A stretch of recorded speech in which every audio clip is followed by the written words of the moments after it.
And we've got all the right in the world on our side. And there ain't no reason to be afraid. And there ain't no reason to not take the challenge dead on. Because I'm going to tell you who we come from, folks. We don't come from some weak, jellyback, spineless people. That's not who we come from. None of us. And it doesn't matter what color you are, what nation your folks hail from, how much money you got. We all share the same name. We are Americans. And at Bunker Hill, there was Americans. And at Fredericksburg and Gettysburg, there was Americans. And at Iwo Jima, raising that flag on Suribachi, it was Americans. And at Pork Chop Hill, there was Americans. Quezon, there was Americans. And on 9/11, there was Americans who ran towards those burning buildings. That is who you share your heritage with. You do not share your heritage with a weak and ineffective people who cower at the sight of trouble. You share your heritage with a strong and brave people who are determined to hold on to their freedom and for the freedom of future generations. Guys, it's time for us to stand up and be that generation. It's time for us to stand strong and proud and remember who we are. That we are Americans. And as long as we stand as the vanguard of freedom in this nation, freedom will survive you. Not only survive, it will thrive. So guys, it's time to put on our packs. It's time to fix those bayonets. It's time to get ready. We got a fight on our hands. And our fight is not for us, for all those generations that's going to come behind us. Let's save America, folks. We hold these truths to be self-evident. That all men are created equal, that they are endowed by their Creator with certain unalienable rights, that among these are life, liberty, and the pursuit of happiness. Okay, folks, welcome to the program. How's it going? Listen, raise a finger and share this program. We're gonna do a little go back in time to kind of show you, which is going to hit you like a wreck, going to hit you like a head on when you understand how all of this works. But it's necessary. A lot of chatter about, the voting machines, what's going on, why aren't people in jail, all this other stuff. We know it. I want to share some things with you to kind of fine tune your education in understanding and also why words make a difference. They always have, they always will. Will you please raise a finger, share, like, rumble this program? Follow me if you don't follow me, wherever it is, whether it be Instagram, whether it be YouTube, Rumble, Facebook, whatever it is, make sure you click so you know when the program is. We try to keep it simple. It's 7 a.m., 7 p.m., 7 days a week, Central Standard Time. That's why I tell you that, because chances are you won't get your notification. Just remember the time frame. By the way, Rumble is my base channel. So we're going to talk some crap today, and I think you'll see things maybe in a different way you haven't seen before. By the way, today's program is brought to you by the fine folks at Gold Code, who we partner with. Here's what I'm asking you to do: request your free gold and silver kit, because now is the time to protect your money with gold and silver, especially if you have a 401k, IRA, retirement savings account, etc. I started telling you this when gold was under $1,500. Now it's what, $4,500 or whatever it is. We're not talking about gold investing, so don't misinterpret that. We're not talking about silver investing. We're not talking about investing other than CYAing. Please, if you haven't done it, go to jovanlovesgold.com. Get the information. Feed your brain. Got another one for you if you want to feed your body, especially being, year-end, holiday time. How about this? You got the year-end sale going, folks, from CB Distillery. It's the one sale you need at the right time of the year is what it is. The CB Distillery's year-end sale. Save 50% on everything with promo code RUMBLE. If the holiday chaos, late nights, and all the stuff going on left you feeling wanked, worn out, well, it's time for CBD from CB Distillery. They've got natural solutions for just about everything: better sleep, less stress, more calm, improved mood and focus, pain relief after workout, even CBD for pets. My go-to is the roll-on pain relief. Ask people in chat. CB Distillery is different. Their hemp is grown right here in the U.S., third-party tested, free from artificial dyes or fillers, just clean premium CBD solutions. And that's why I trust them. Okay? Seriously, don't miss this at all. By the way, you're going to treat yourself with this, but you're going to treat yourself to 50% off. You've got to use the right promo code. So head on over to cbdistillery.com. Use promo code RUMBLE, not my name like normally, right? 50% off. If you've had any issues with it, let me know. It's 50% off. It really depends on your order, and some things, whether if you have regular orders or not, there's some variabilities, but it should be giving you 50% off. Check it out, folks. Please do. Check it out. Again, you can always email if you've got issues. I saw that. If you've got issues, we'll get right on it. We'll figure out what's up. Here's how you can scan it. But it's the year-end sale. Get on it. Okay. I'm gonna show you a bunch of video clips. We're gonna talk about where your mind is today versus where it was. If you're brand new to my program, hey Diana, how you doing over on YouTube? If you're brand new to my program, it's always a process when I do it. I'm not a headline reader. I'm not a retweet, what everybody's talking about. I'm here to educate. I am an educator. That's my goal with you. Information is what sets you free. Okay? You have to understand it.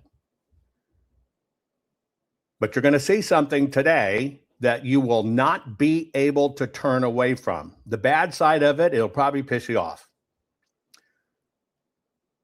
The good side of it is once you see it, then you can defend against it. Because remember, you can't defend against a system that does it to you if you don't know how they do it to you. You just can't. It's the way it is. And my job is to make you the smartest patriot in the room. And that's why I talk about cutting the crap, culture, race, and American politics.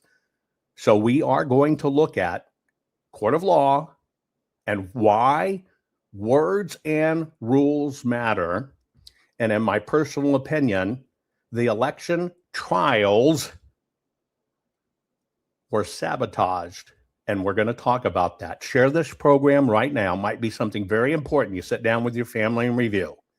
Let's get started right after this. Not fixing 2020 will damn our nation forever. The historic Maricopa County full forensic audit effort processed 20,895,610 digital and forensic images of varying formats, resulted in 208 million individual evidence-proof files. The system processed over 58 billion forensic measurements, resulting in over 2 trillion individual base computations. No hopium, no hype, just hardcore forensic evidence. Please make sure the Maricopa County full forensic audit archives survive. Donate now. So if you want what happened in the 2020 election fixed, then please donate to protect and secure this historic evidence. We can't do it without you. We need you. America needs you. Our future needs you. Please donate now. Warning.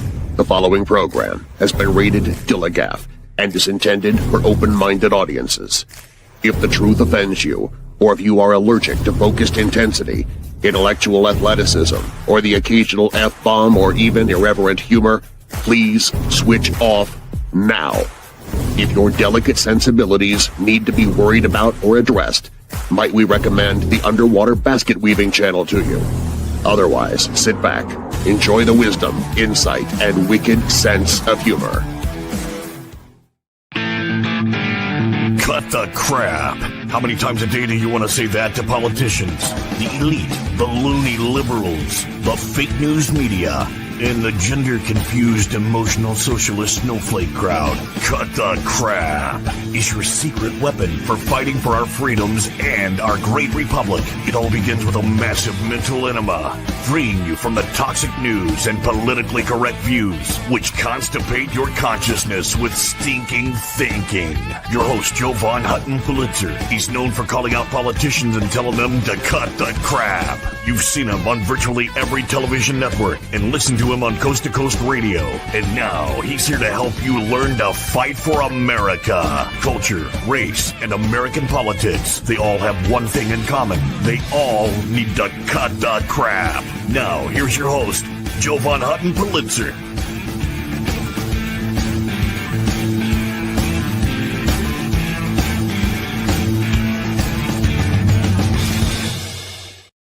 Okay, folks, we're going to talk about court of law and why words and rules matter. And I'm going to share with you what I believe is the election trials were sabotaged. I know that's kind of a hard statement, but 2026 is going to be the fight for our life. Writing's already on the wall. It's already there. It's happening. We're in trouble. If we continue to do what we've been doing, I don't know that the United States of America will ever pull out of it. I want to explain something psychologically to you as to where you are. And here's an interesting thing. We're literally still fighting. It's the machines. We're literally still fighting. I saw them change the vote on TV. They changed the votes. There is a study of human nature, and these people will fight with you tooth and nail. I love pillows. Pillows are so great. They're saving the elections. They'll fight with you tooth and nail, but there's a psychological effect that's called. Pay attention. Here's the thing. The Dunning-Kruger effect. It says that the less you know, the more you think you know, and the more certain you are of it.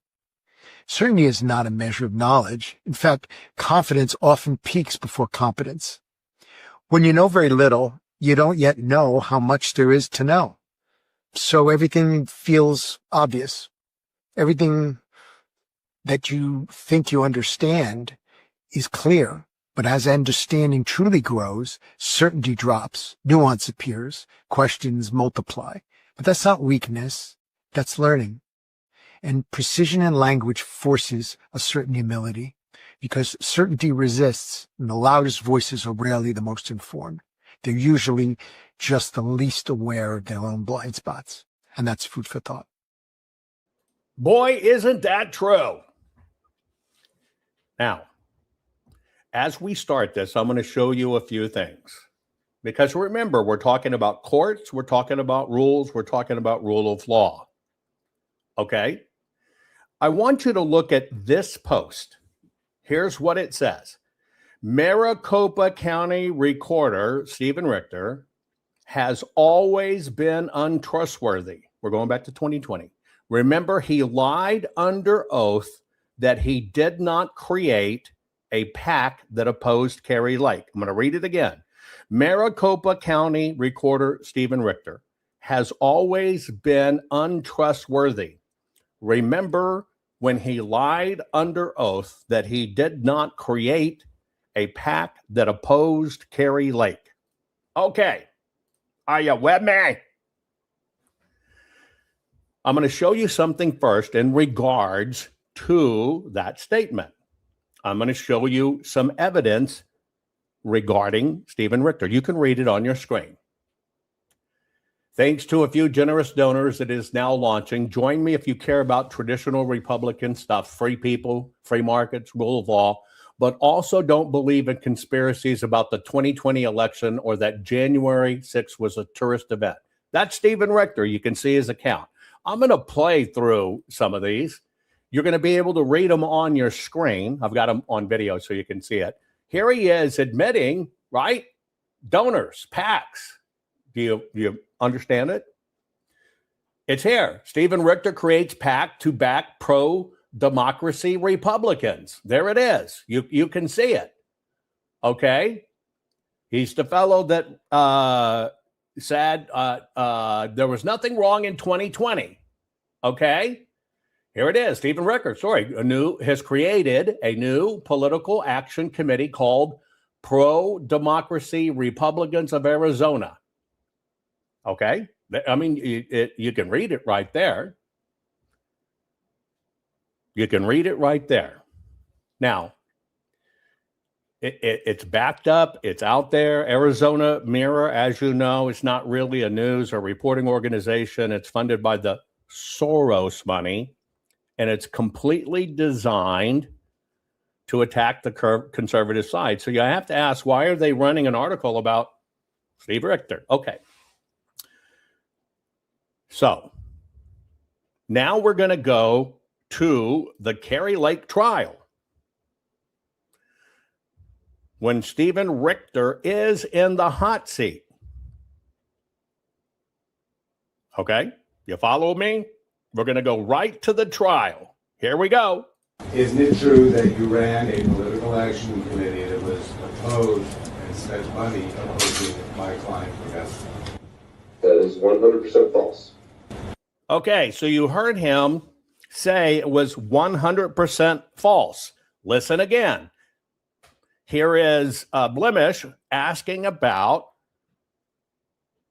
Richter running a PAC. Isn't it true that you ran a political action committee that was opposed and spent money opposing my client Augusta?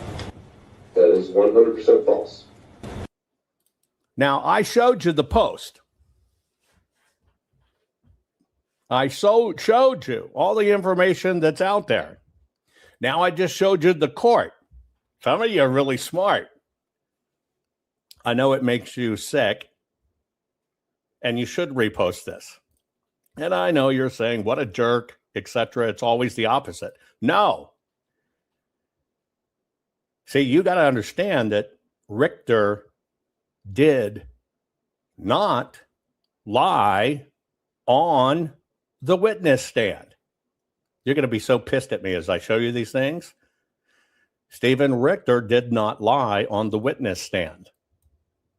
Isn't it true that you ran a political action committee that was opposed and spent money opposing my client Augusta? That is 100% false. 100% false? Correct. Thank you. So the attorney, right, didn't push it. That's Blim. Now, let me ask you a question. Did he lie? Put it in chat. Did he lie in court? I just showed you all kinds of articles that he set up a political action committee. He funded, he took funding. Did Shaggy lie? And the answer is no. You know why he didn't lie? Why didn't he lie? Because the attorney gave him the out. You know why? Because the attorney asked him if he ran a PAC. Listen again. He asked him if he ran a PAC. Isn't it true that you ran a political action committee that was opposed and spent money opposing my client Augusta? That is 100% false. 100% false? Correct. Thank you. He did not run it. He never ran it. He didn't set it up to run it. So why would an attorney, he never set it up to run it? It's a proven fact. Why would the attorney do that? Because that is how it works. Period. I've always told you word matter. I just hit you in the face because people will swear that son of a bitch lied on the stand. He did not. He told the truth. You just can't handle the truth. So see, the fault is not Stephen Richter. You watched all of these posts, I talked about the PAC, but see, that's the difference. The difference is you're only as good as your attorney, and sometimes attorneys can play for the other team. And all you do is get pissed off.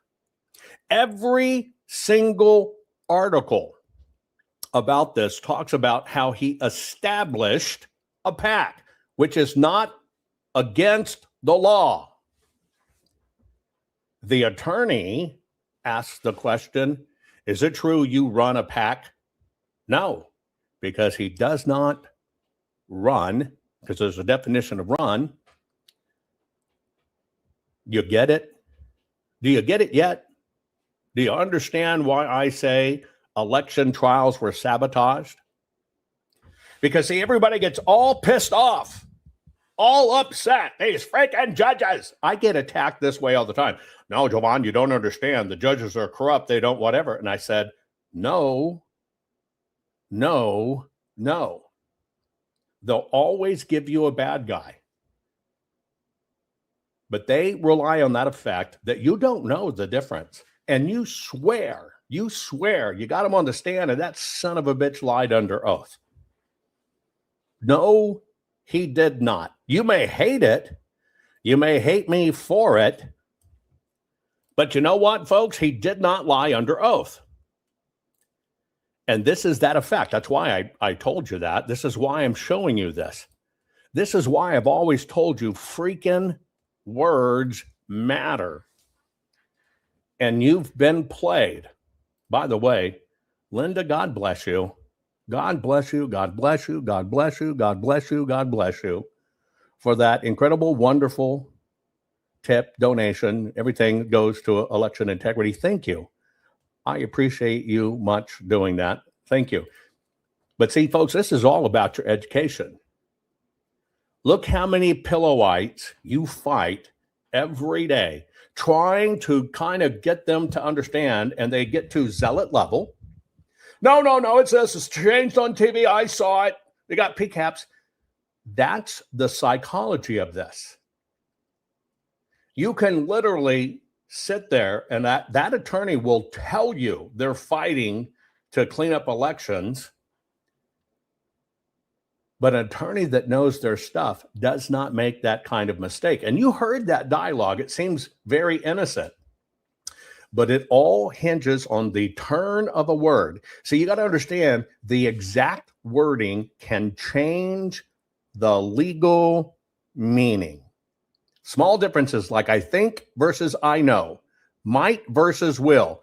Did you did can matter for admissions, intent, credibility, defamation, threats, contracts, and whether a statement is hearsay or not. It's the bottom line, folks. A trial can swing on a single word because court isn't about storytelling. It's rules-based. One word can change what the jury is allowed to hear and what a witness is legally admitting or what burden the other side suddenly has to meet. Here are the differences. It flips a switch in the courtroom. It flips a switch in the courtroom, folks.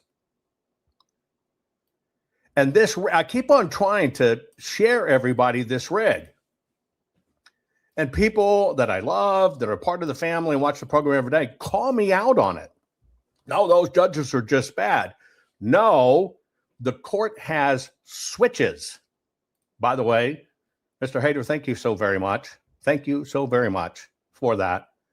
God bless every one of you. Here's the switch. It's the difference between evidence versus argument, or admissible versus excluded, or credible versus impeached, or element proven or missing, or reasonable doubt created versus not.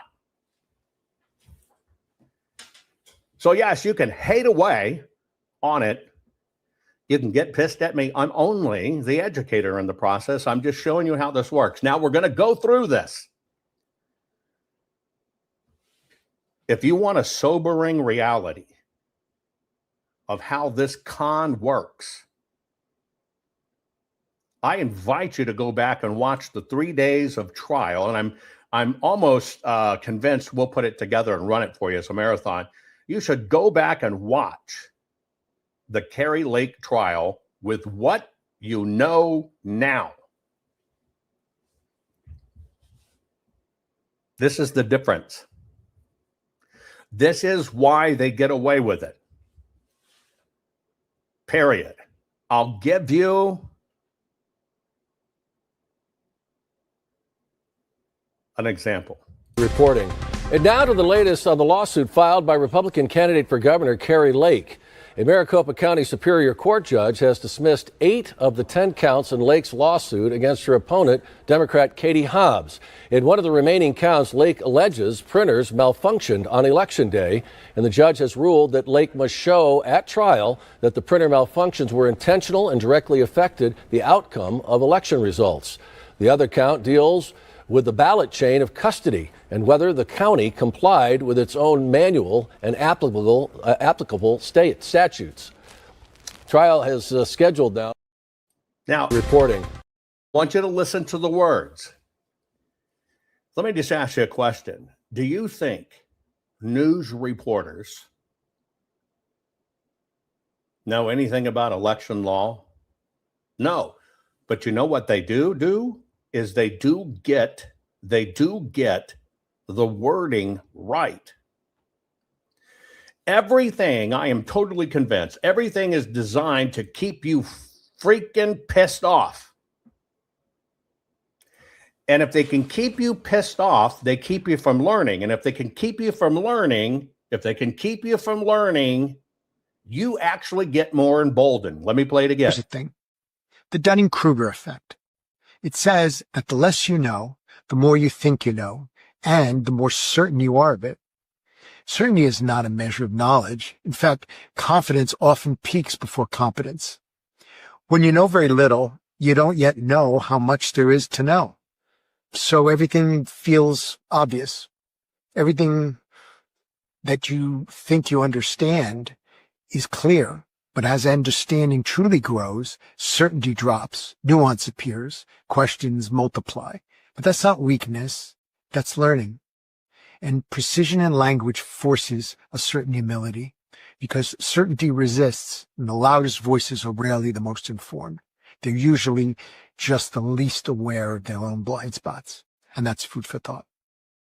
Okay, so I want you to know, I'm not asking anybody in my chat to practice law. I'm not asking anybody in chat to, go over here and look at this. That's not what I'm asking. I'm asking you to stay on topic and learn this lesson. See, history is our teacher here. And I am telling you, I 100% believe the election trials were intentionally sabotaged. That's my personal opinion. That is my personal opinion in it, because I think attorneys should know the rule of law. I have to give them benefit of doubt that they do. So if they do, if they pass the bar, if they're in fact doing it, why are there so many fumbles? Now, I want you to listen to the news crew again and ask yourself, do you actually believe the news desk knows the rule of law? And pay attention to what they tell you. Reporting. And now to the latest on the lawsuit filed by Republican candidate for governor Kari Lake. A Maricopa County Superior Court judge has dismissed 8 of the 10 counts in Lake's lawsuit against her opponent, Democrat Katie Hobbs. In one of the remaining counts, Lake alleges printers malfunctioned on Election Day, and the judge has ruled that Lake must show at trial that the printer malfunctions were intentional and directly affected the outcome of election results. The other count deals with the ballot chain of custody and whether the county complied with its own manual and applicable state statutes. Trial has scheduled now. Must show it's intentional and must show it changed the outcome of the election. I've taught on it. Tough Rider, I understand what you're doing. I ask you to have some patience for the thousands of people across the platforms. See, we're not talking about what should be done now. We're talking about what has gone on, what you should know, how this worked, why we're in this position. I'm not even talking about remedies. I'm talking about what happened and why. And you need to understand how it happened, even though it was sitting in court. So let's don't make this about different jurisdictions or tribunals or whatever the case may be, because you'll miss the point. Now, you basically understand the rule of law is you must show intent and that it actually made a material difference to the outcome of the election. I won't beat that one. You can go back and watch my archives. Now let's watch some of this testimony and analyze it. But first, our big story. Attorneys for Kari Lake trying for a second and final day to prove intentional Election Day issues in Maricopa County with ballot chain of custody. How do the reporters know this? Because they're given what to say and they're given cover. But first, our big story. Attorneys for Kari Lake trying for a second and final day to prove intentional Election Day issues in Maricopa County with ballot chain of custody and tampering with printers change the outcome of the election. It is a high bar, but ABC 15 political reporter Mark Phillips says it's the only way Lake could get a judge to throw out the election results.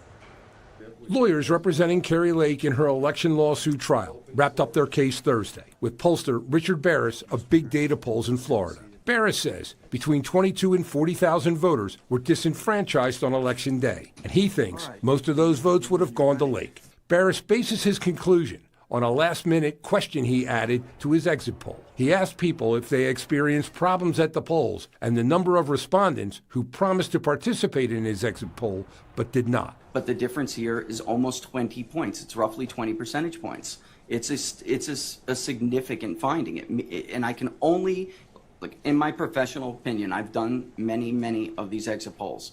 These people didn't complete this questionnaire because they didn't vote. The Secretary of State's office had their own expert, Kenneth Mayer, a member of the University of Wisconsin's Election Research Center. Mayer has designed and executed polls for 30 years. He's also studied long lines at the polls and their impact. Mayer challenged Lake's experts' conclusions, saying they're based on speculation, not facts. I think what Mr. Barris is doing is he's relying on jargon to give a veneer of scientific precision to his calculations, again, that there's no basis for. Judge Peter Thompson will review the evidence and make a ruling sometime next week. Mark Phillips, ABC 15, Arizona.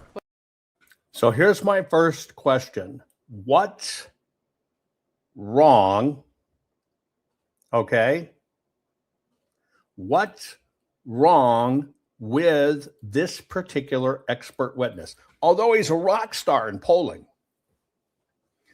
Tell me in chat what's wrong with this particular witness, okay? What's wrong? What's wrong? Okay? Period. What is wrong with this issue as an expert witness? Now, you understand, an expert witness in the court, you have to bring evidence of intent. You have to bring evidence that it made a material difference in the outcome of the election. Just so you know, pollsters can be used in court. Here are the keys they're used for. You ready?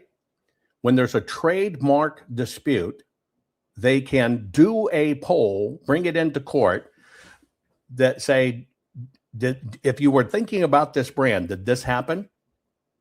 They can do a poll about defamation. Hey, do you think this person got defamed? They can do a poll about false advertising or consumer deceptions. And sometimes they're used in class actions because they have to understand the input, right? Polls are almost always used not as the truth of what happened, but as evidence of what a population perceives. So let me ask you a question. This is a material witness that Blemish put up to support Kari Lake's claim the election went wrong. They took it from me. So the first question I ask you, why did the attorney put somebody up that says, well, my perception is, my opinion is, I think it is?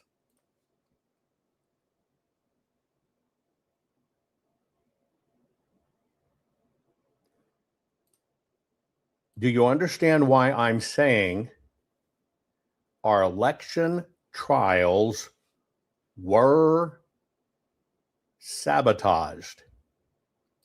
And basically, this is, number one, he's presenting it as evidence, but when all it is really an argument.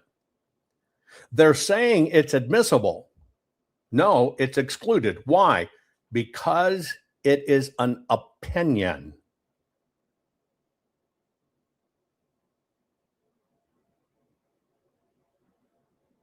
This is how this entire racket works.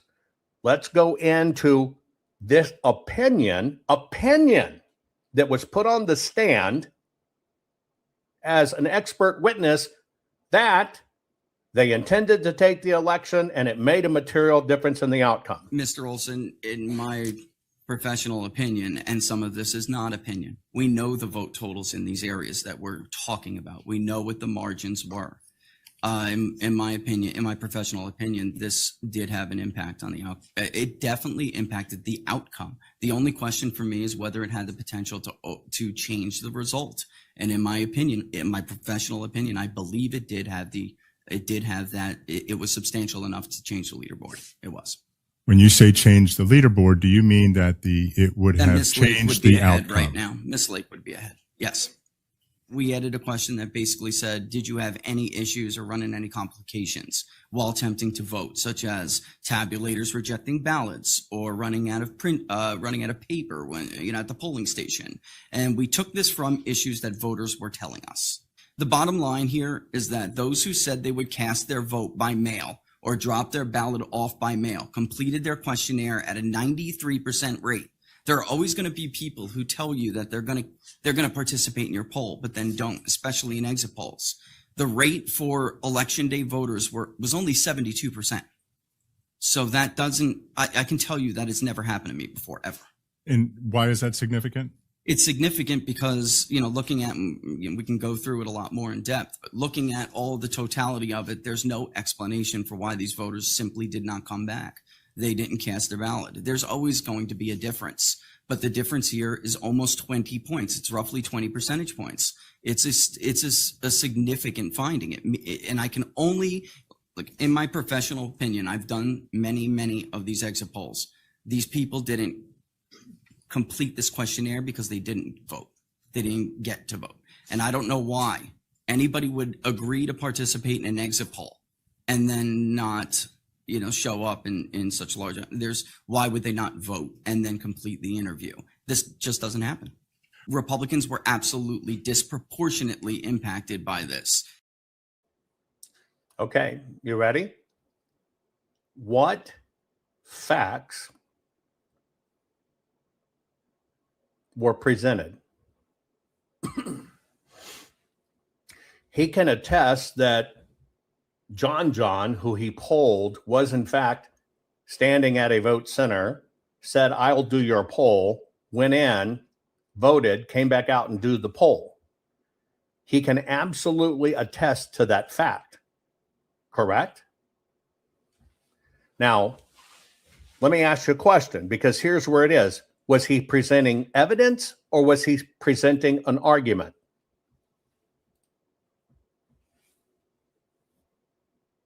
That's the court switch. Was he presenting evidence or was he presenting an argument?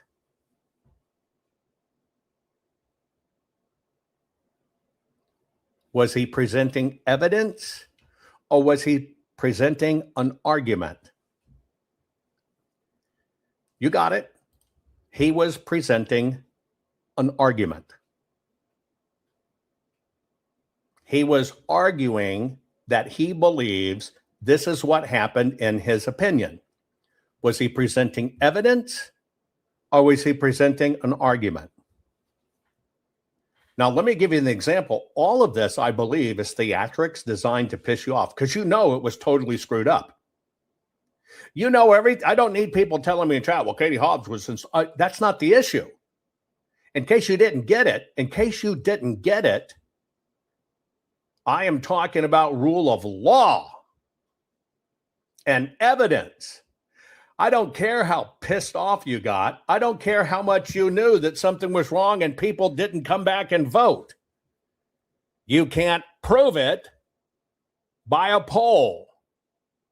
You can only prove it when you line up the people en masse. I went, they fucked with the paper. I didn't feel I could vote. I went home. And then that's still not evidence. Do you know why? Because the voter themselves decided to go home. Do you get it? This may help you understand why I am discussing court of law and why words and rules matter and were our election trials sabotaged. Mr. Barris has nothing to do with it. Mr. Barris did his job, applied his expertise. So who did this? Answer the question in chat. Who did this to the people? Who did this to the people? I'm showing you why we lose in court. Who did this to the people? And at the end of the day, when you understand the attorneys did this to the people. See, the attorneys are responsible not only for deciding who's going to testify or whatever. They should know what's evidence or what's argument. For me, I believe this was done on purpose. You cannot convince me otherwise. And the reason you can't convince me otherwise, we're going to get to the printers. Pause. The reason you cannot convince me otherwise is because it's the attorney's responsibility to know this. Not a single person in this mix. They really didn't know what other people were going to testify about. For me, every bit of this was a setup. I'm going to show you more. Don't leave. Right? But you have to understand what a pollster's job is when it comes to court. A poll by default is what the population believes. Therefore, all they can present is what the population believes. His testimony was what he believes. And what he was doing is he was presenting an argument, but the attorneys let him in there, and you thought because he's sitting in a witness box as an expert that he was presenting evidence. Not at all. Not at all. He did his job. Bang on. He did his job. He did his job. He did his job. But was it evidence of intent or evidence that showed there was a material change in the difference of the outcome? This is not about the bar. This is not about the bar. This is not about the bar. This is about words for civilians. See, if you don't understand how they do it to you, you can't hold any of this to account. Because so many people watched that, right? So many people watched that and got pissed off. It's true, it's true, it's true. I believe it was designed to keep you in chaos. Because when you're in chaos, you make poor decisions. You make poor decisions. You were told, the attorney asked Richter, did you run a PAC? I believe crap like that was deliberate. Isn't it true that you ran a political action committee that was opposed and spent money opposing my client for custody? That is 100% false. 100% false? Correct. Thank you. Everything shows that Stephen Richter founded a PAC, which is allowed, which is not a crime. He even founded a PAC against Kari Lake. Does that mean he was Kari Lake's enemy? No. But the attorney didn't ask, did you create a PAC? No, did he? Right? Shaggy asked, Scooby-Doo is in the background snickering, do you run? And so what happened is they absolutely let him off the hook. Period. Okay. Here's the topic of my program. The topic of my program is not the Bar Association. You know why I know it's not about the Bar Association? Let me tell you why my program today is not about the Bar Association. Tell me where I put today's topic is the Bar Association. Can you see it anywhere on what this is? You can't. I'm only talking about why rules and words matter. And I'm talking about the election trials sabotaged. Did the Bar Association sabotage this trial? No. The attorneys did. Stay focused or leave. Because you got to understand, if you cannot understand this point, if you can't understand how this is done, we as a public cannot fix it. And so what I'm trying to do is I'm trying to get through to we the people. Look over here, the Bar Association. Look over here, sovereign citizens. That's what the system does. And some people do it well. And I get the question, the goddamn law form is tied directly to it. No, you don't understand. And yes, I'm talking to you. I didn't ask you for your opinion on the bar. This is not about the bar. Slow down. Slow down. I don't need people going to look up the bar. See, the bar system didn't create the words. They just created attorneys. The attorneys are the one that understand how to manipulate the system. I'm focusing on the election trials, which means I'm focusing on the attorneys. The bar system did not create this. This isn't a jurisdiction issue. This isn't, is the bar relevant or not? This isn't, they're in England and it's all this. It has nothing to do with it. It has to do directly with these attorneys I'm showing.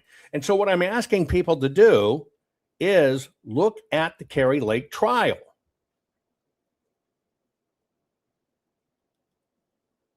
That's why I suggest to people, if your issue is being a sovereign citizen or you want to talk about the bar, many people should do their own program.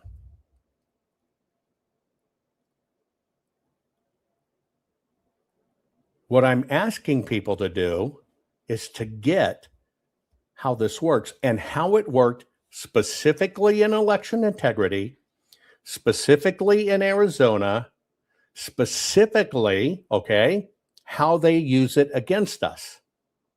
So I'm not in the UK. I'm not in the accreditation system or any of that. Because if we get in the UK and we get in the accreditation systems, people fucking eyes glaze over. Eyes glaze over, okay? I too stayed in a Holiday Inn last night. But I'm telling you, I'm trying to reduce this to the most simplest simplest way for people to understand how this works. Because, see, it's a double-edged sword. You know what the double-edged sword is? You sit and you scream at these court cases. You get pissed.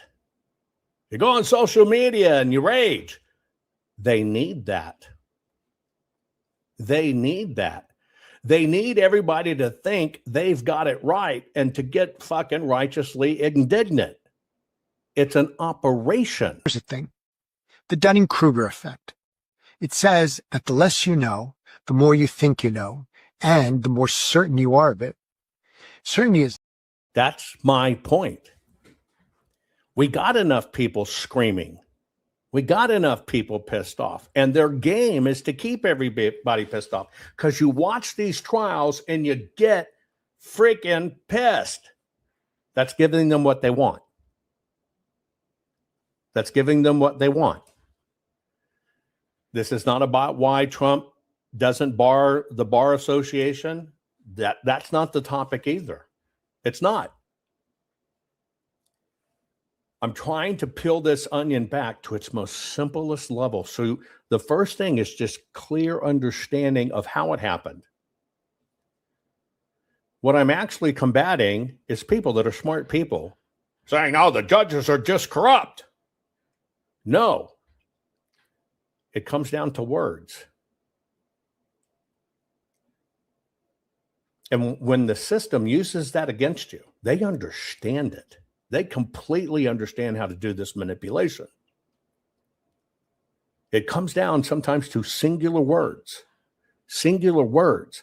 And yes, let me tell you, some people get upset. We're a bunch of third graders or fifth graders. Let me tell you the truth. People, you should not believe that I'm talking to people that have followed me for 5 years on this. No. I'm talking to my relatives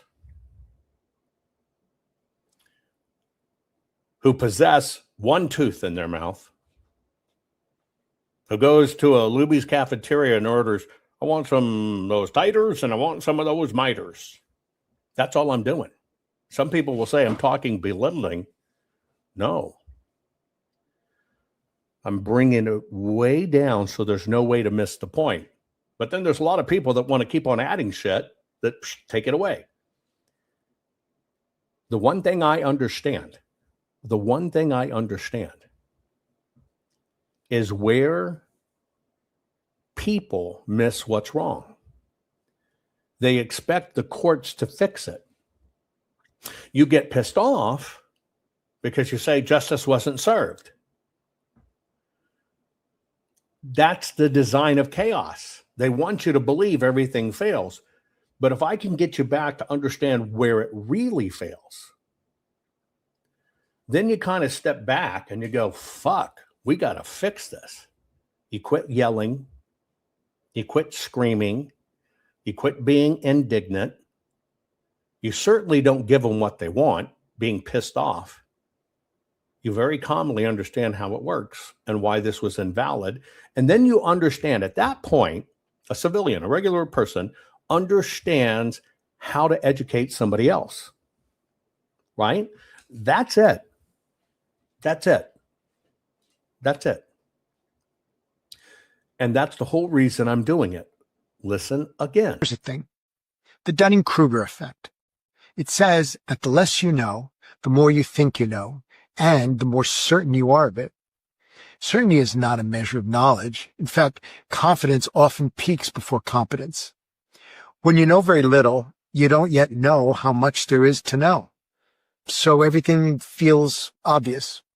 Everything that you think you understand is clear. But as understanding truly grows, certainty drops, nuance appears, questions multiply. But that's not weakness, that's learning. And precision in language forces a certain humility, because certainty resists, and the loudest voices are rarely the most informed. They're usually just the least aware of their own blind spots. And that's food for thought. Now, let me tell you my personal opinion of the system and the road to the system. When it's sitting in front of a judge or a jury, that's when I think people are in system when it comes to trials. Many times people will just assume that judge is bad or that judge is corrupt.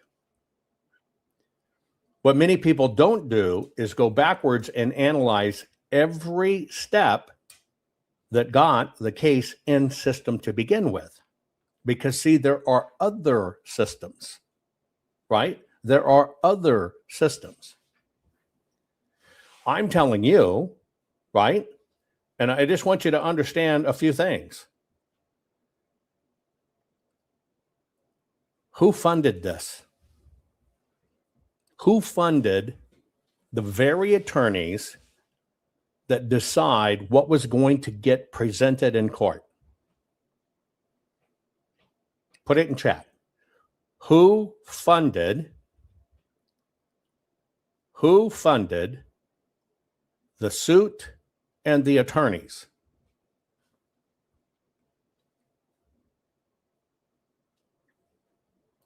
Put it in chat.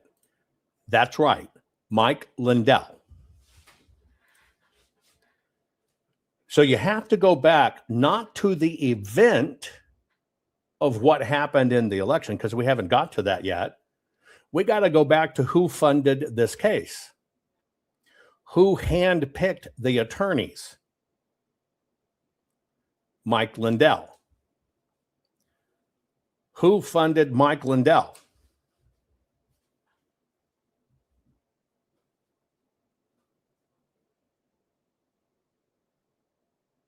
Who funded Mike Lindell?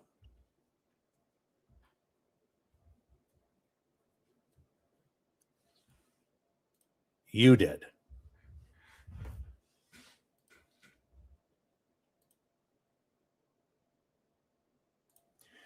Did Mike Lindell, in the few cases I've shown you, we're going to keep on going back.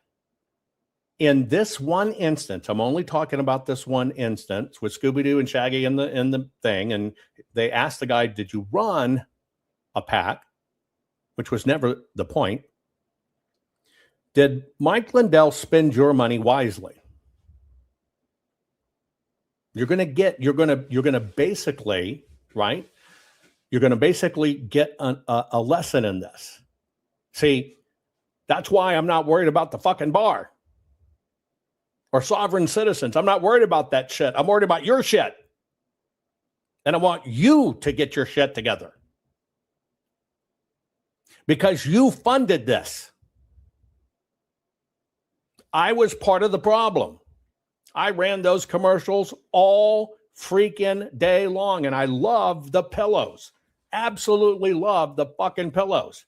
But did you ever notice in my own programming what happened to things I would talk about and offer to you? Did you ever notice I stopped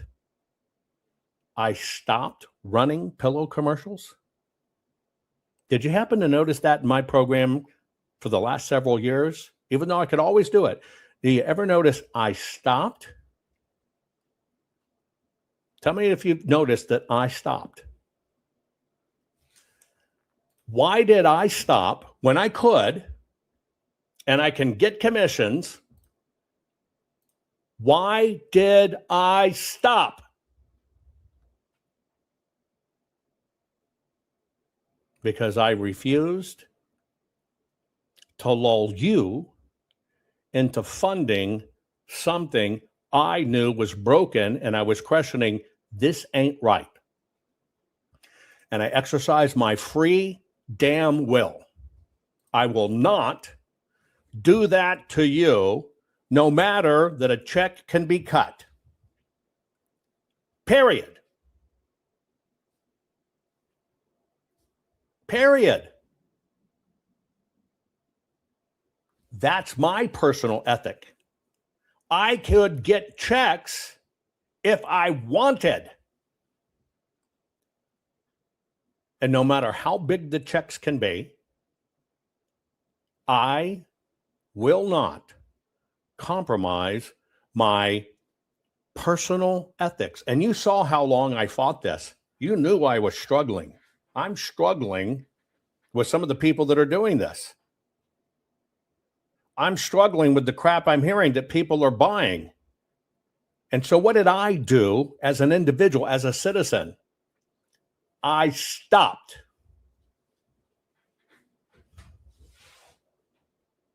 And I chose you over the check. There's not many people in that category who can even see that the PCAPs were a lie in court and admit it, we never have them, that they won't turn away from the check. And you know what? You should have noticed I stopped running the commercials long before I told you what I was struggling with. And see, here's the deal. We're going to go through more. I hope you stay with me because there's still so much to learn. But for me, that's what I choose. Period. The check, any money in life. I've been there, folks. When 9/11 happened in value, I lost $800 million in one day. I've been there. I know what money is. I know what money can do. I know what money can be used for, all of this stuff. So I understand it. But before all of that, it comes down to what are you as a human? And I only sit here to educate. I expect people to make the best decisions for themselves they can.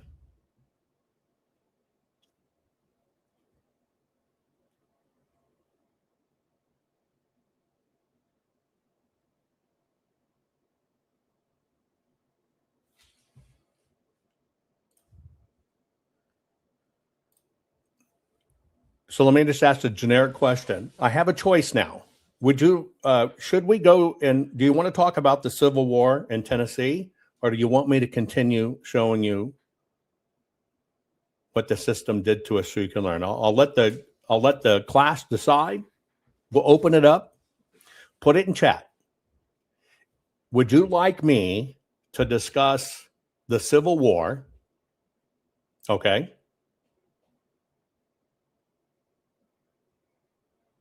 And what happened back then? Or would you like me, because I'm willing to pivot, would you like me, now some of you are saying, what the hell? I respond to the audience. You know I read the audience. Would you like me to switch to the Civil War, as somebody's suggesting, or would you like me to continue showing you how this works? Because we're going to face it in 2026. We're going to face it next year. And this is probably the most important thing you can remember. What would you like me to do? I want you to tell me. I'm going to let you decide. Now, the overwhelming audience, in fact, 100% minus one, wants this to continue with the learning. Now, why do I even stop and call this out? I think I have a responsibility for hundreds of people in chat. I just want you to know, I feel I have a responsibility to you. Everybody watching on YouTube, everybody watching on Instagram, everybody watching on X, everybody watching on Rumble, everybody watching on Getter, everybody watching on DLive. The way I look at it is not only are you family, I have a responsibility to you. And I actually think what I can do is I can maybe help you understand this, right? Maybe help you understand this. Because see, once you understand it, you kind of learn what to do. And what I think is if you learn what to do and how this affects you and how you fund it, then what happens is your anger, your chaos, your frustration turns into knowledge and truth. And that's the weapon. That is the freaking best weapon. Now, let me give you an example of what I think about this. Okay. I'm going to give you an example. Okay. Because I this is how the system works. Now we're talking about, right? We're talking about, we got to fix this in 2020. So I'm going to give you a prime example. See, when you have idiots come into a program on Twitch, I could go over Twitch and I could get rid of Miss Critiquer L, but do you think this is about best streamers, streamboo.com, blah, blah, blah, remove this space or that? Do you think it is? Well, see, that's an intrusion. And that's how the world operates. And when people want to get into the fucking Civil War, it's no different than this intrusion.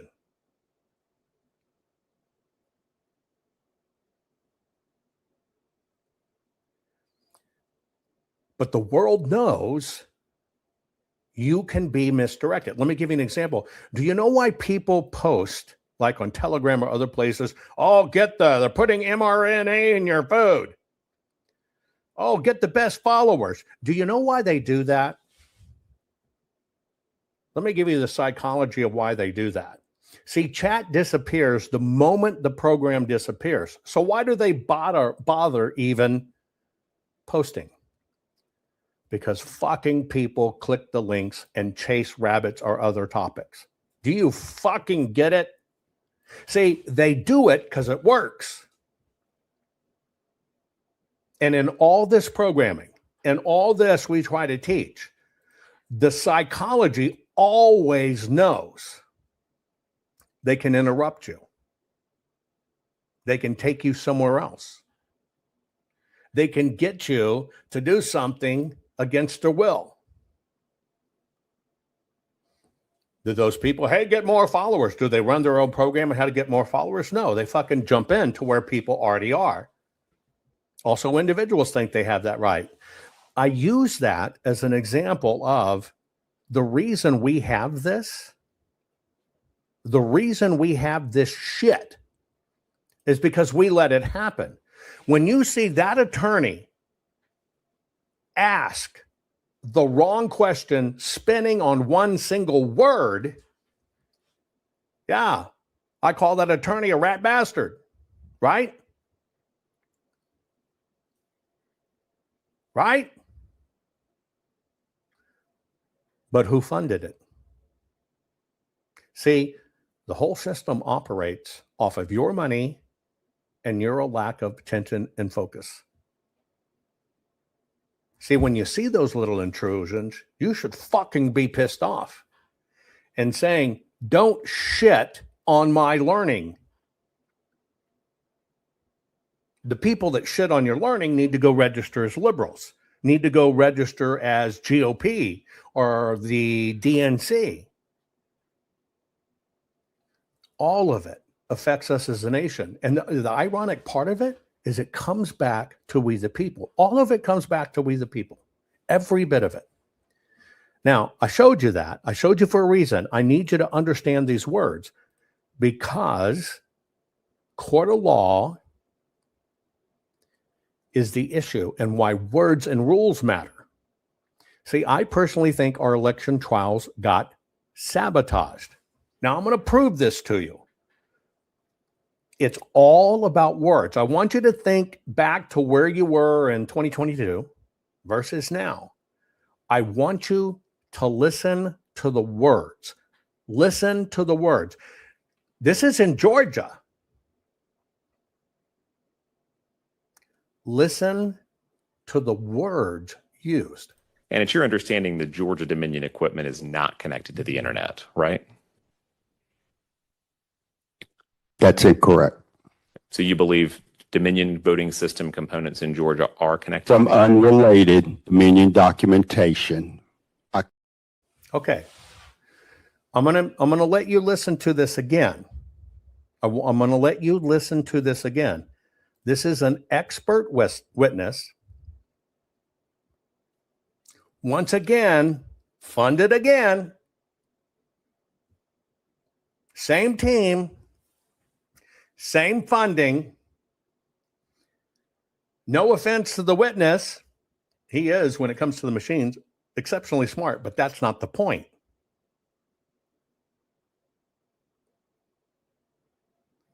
Listen to the opening this. I'm gonna put it into another format. Hang on so I can stop it. Give me one moment.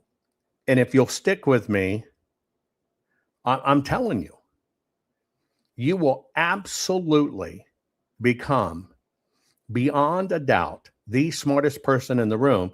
But more importantly, you'll understand how to push. And it's your back. understanding the Georgia Dominion equipment is not connected to the internet, right? That's incorrect. Okay. So the attorney said, it's your opinion. This is Georgia now. It's your opinion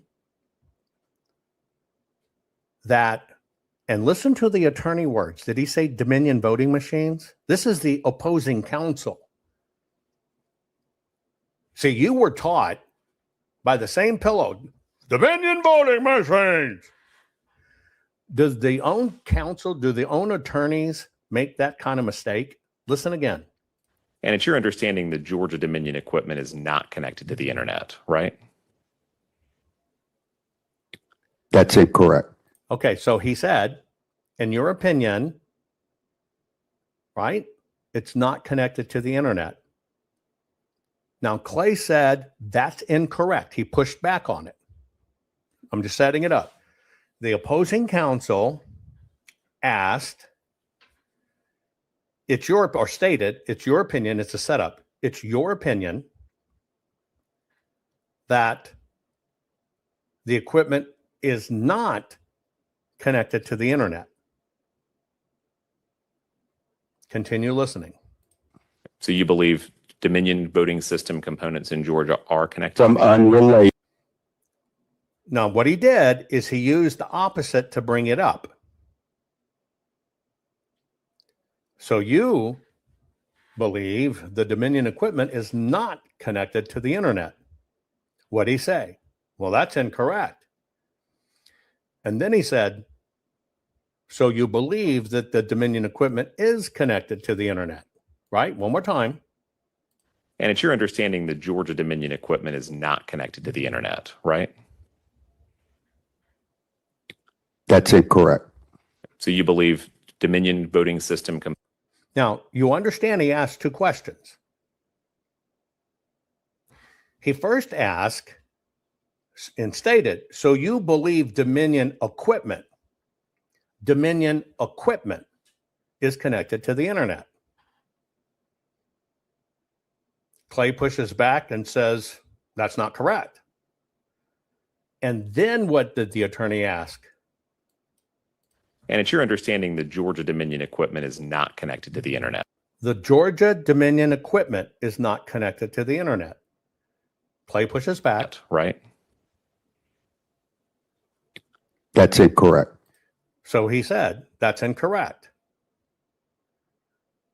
Then he asked the question a second way, but it's a setup. It's a setup. Listen to how he asked it the second time. So you believe Dominion voting system components in Georgia are connected? Okay. So you believe Dominion voting systems are connected to the internet. I've always told you there's a distinct difference. They will always tell you. Now, I want you to listen to Clay, the expert witness, his response. Related. Are connected. Some unrelated. Now, you're the judge. The witness, you're in Georgia. You're in Georgia. The defense attorneys are getting to the heart of the matter. And the first thing out of your mouth it's from unrelated. So the question is, how do you bring up in court something that's unrelated? And if it's unrelated, is that evidence or is that argument? You're in a Georgia court.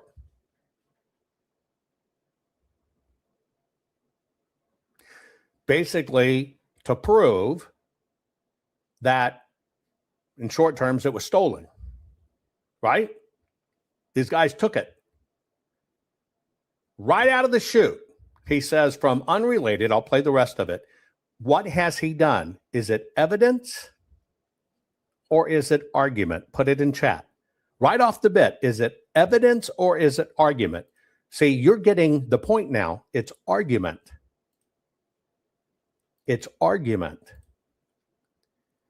You're in court to present evidence. Now, if you take that standard, if in fact you were a jury trial, and you'll understand there is a material difference, this is your jury instructions, between evidence and argument.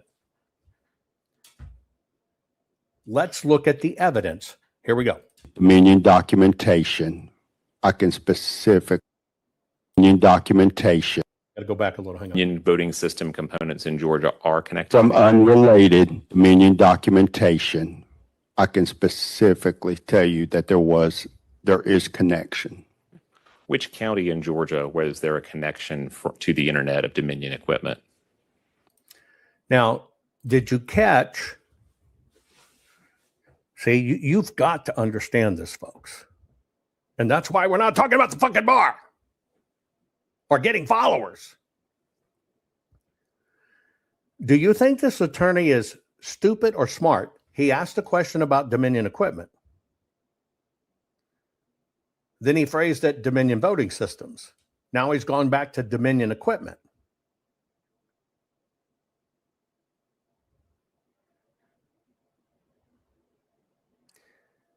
Because there is no such thing. There are Dominion voting systems, and the systems that actually run the elections are Dell or all these other things that are licensed. But it's not actually Dominion. Now, Clay, which refuses to come on my program, I actually think he's the only one out there that has something to offer, but he's bought into the Jovan's a jerk stuff. And this is why it's about words. Voting system components in Georgia are connected. Some unrelated Dominion documentation. I can specifically tell you that there is connection. In the Dominion handbook, it states, if for any reason you want to see anything that goes on, you, the county, connect this to your land. It states it in their fucking manual. I've shown you that.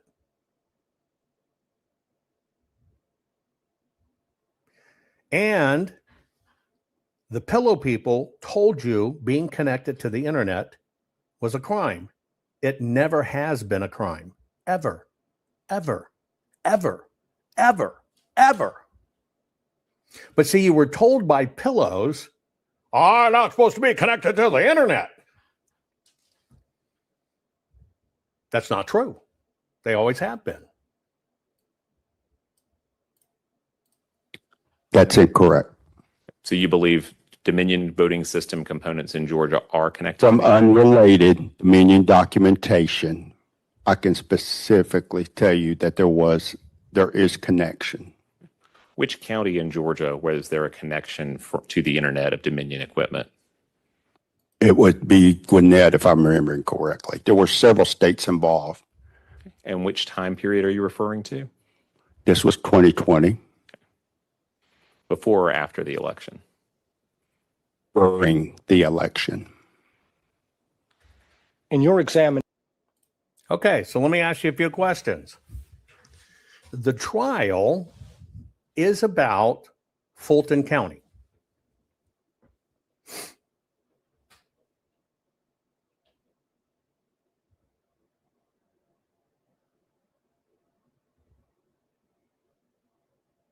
Fulton has a name. It's Fulton. It's not Gwinnett, but it is Fulton. Now, I got to ask you a question so you understand the difference. Was Clay presenting evidence or was he presenting argument?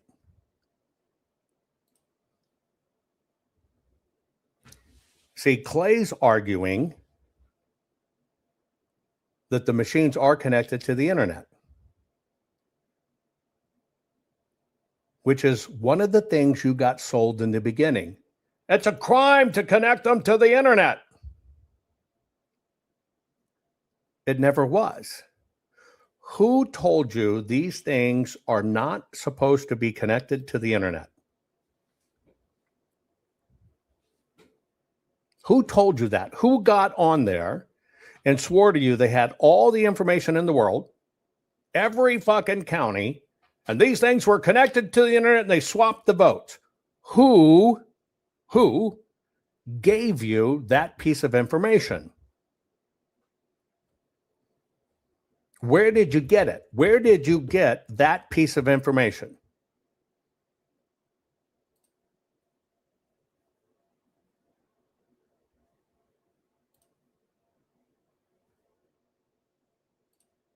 But it's not law. It's not even fact. So what Clay was working to defend, and these attorneys will do it all day, they'll let you defend all kinds of shit that has no bearing because it just chews up the time. They want out of there.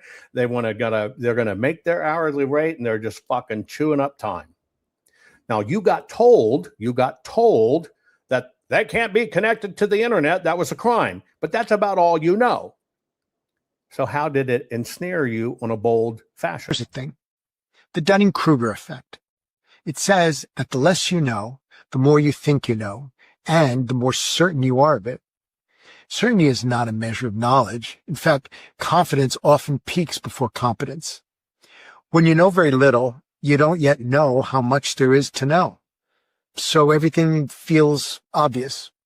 Everything that you think you understand is clear, but as understanding truly grows, certainty drops, nuance appears, questions multiply. But that's not weakness, that's learning. And precision in language forces a certain humility, because precision in language, and the reason there's this thing of precision in language is because the exact wording can change the legal meaning. It can swing an entire trial.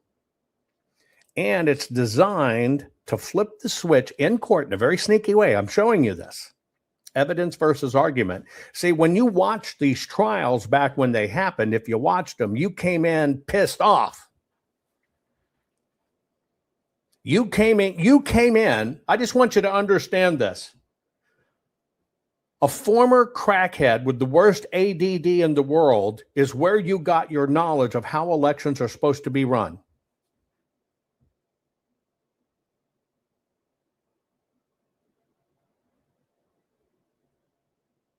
I just want you to think of that for a minute. Somebody who's never done an audit, never been involved in an audit, has not been involved in elections, and we're going to do more, who has the worst ADD in the world, became your source of how it's supposed to work.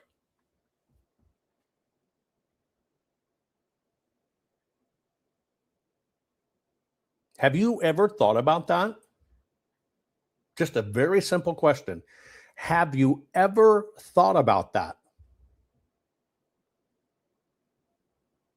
Your quote unquote empirical source for all of this stuff. Have you ever thought about that?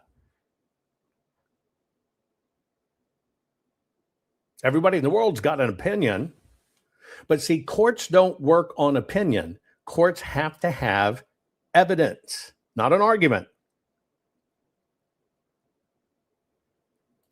Mike even says, besides Coke, I did meth. What was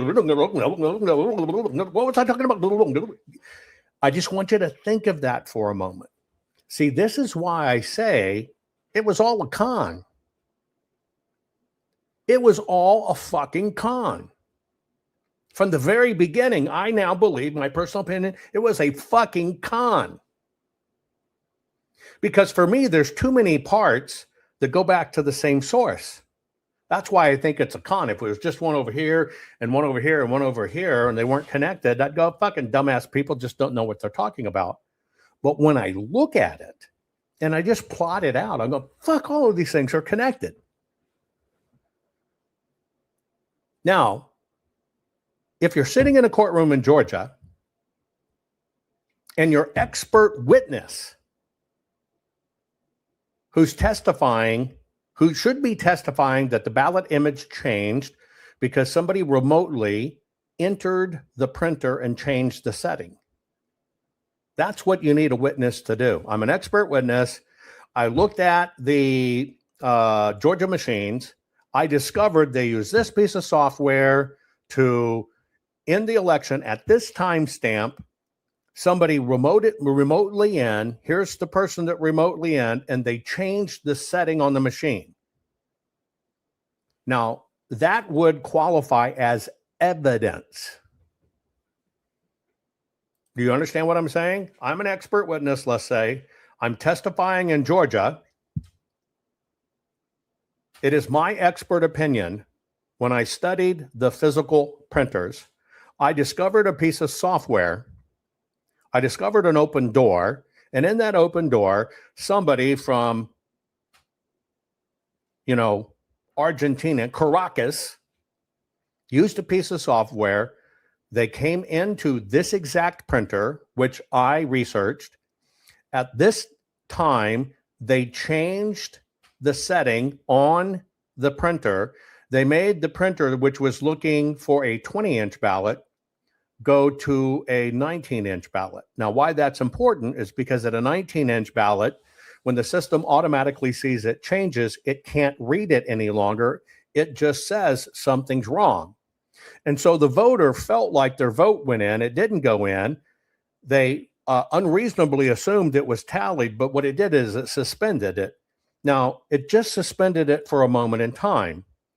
It didn't cancel the votes per se, it just suspended it. But here's how it happened. That is called, at that format, expert evidence. Do you get it? Here's what happened, how and why. Here's how it relates to the election. Using that rule of thumb, listen to it. And it's your understanding the Georgia Dominion equipment is not connected to the internet, right? That's incorrect.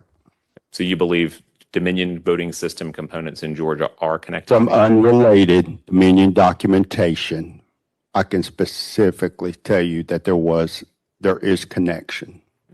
Which county in Georgia was there a connection to the internet of Dominion equipment? It would be Gwinnett, if I'm remembering correctly. There were several states involved. And which time period are you referring to? This was 2020. Before or after the election? During the election. And so let me ask you a question. His expert testimony is actually the following. Somebody sent to me some emails that when I read them, leads me to believe that Dominion or somebody during the actual election went in and changed something. Now, is that evidence? He also says, well, it happened in this county and other states also. First off, where's this trial? What's this trial about?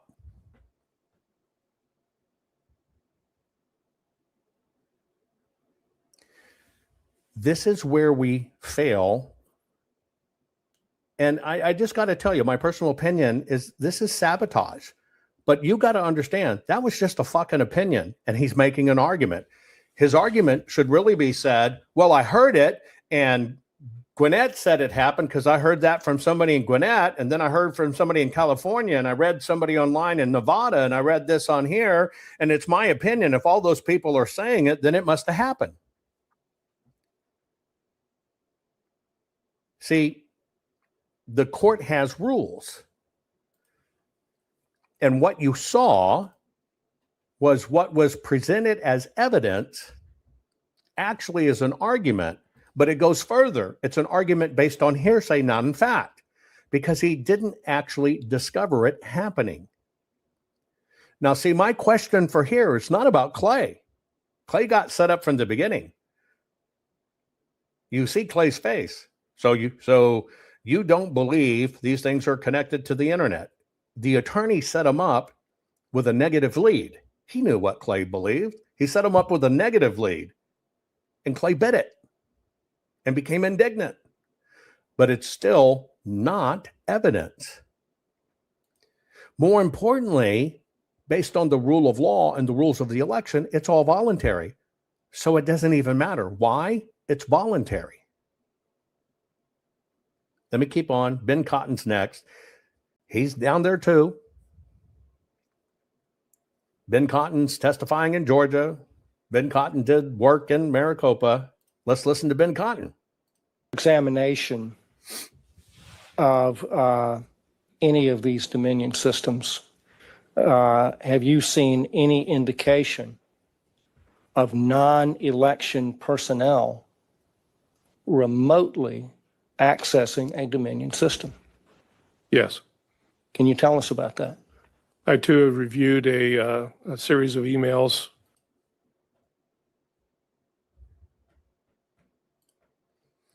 The question of the court was, have you seen non-election people access the systems? I'm paraphrasing. He said yes, but then how he said yes was, well, I saw some emails.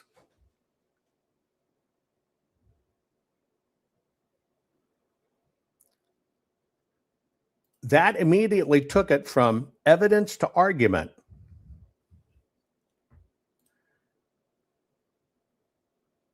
And all of this is predicated upon you have to have hard evidence. Now, hard evidence would be, I have observed, if it was this machine, in this machine, that there were X thousand numbers of people that entered into the servers, and here is where they were, here's where they came from, here's what they did.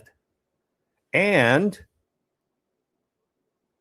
none of them are the names of the election officials or employees. That would be hard factual evidence. But the moment you scrape over to emails, because it's words, and Ben's super smart, he did well for himself. He's run a lot of government programs. He's done a lot of government investigations, and he's run a very good company, and he did the Arizona and these audits, and evidently he did so great. Somebody who's not disclosed, because I don't know who it is, bought his tech company from him after that. So he's got to have some expertise. But again, we're talking about evidence versus argument. And this is kind of a little bit of a twist here. It's subtle, but let's keep on listening. Let me get back to these Dominion systems. The election. In your examination of any of these Dominion systems, have you seen any indication of non-election personnel remotely accessing a Dominion system? Yes. Can you tell us about that? So in any of these systems, asked him, has he seen it? In any of these systems, he's investigated. In any of these systems, he's investigated. Now, systems have hardcore facts.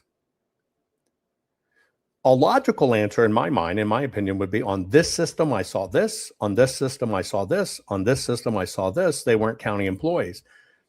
But I'm also puzzled of why the answer is always in all of these, I saw emails.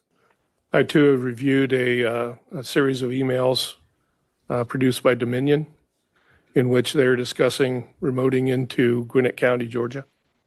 Okay. Is that a crime? I want to make sure you understand this. the very people that have the software that runs these systems, that have a contractual duty to make sure they work, that have a contractual duty to make sure the systems are a fucking go on election day, who have a contract to be available at the drop of a hat anytime, by the way, remotely or otherwise. Is that company doing something that is literally against the law? In my world, it's called tech support.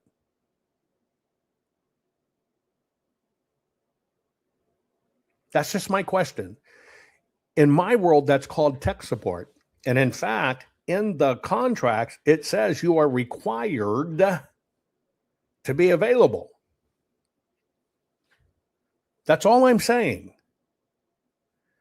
So if we're trying to show intent and that it changed the outcome of the election, right? I just got a question for you. Did that show it? Did that show it? Did that show that Dominion did something nefarious? You know, and I know, of course not. Now I'm going to show you the next question. Now pay attention, because context is everything.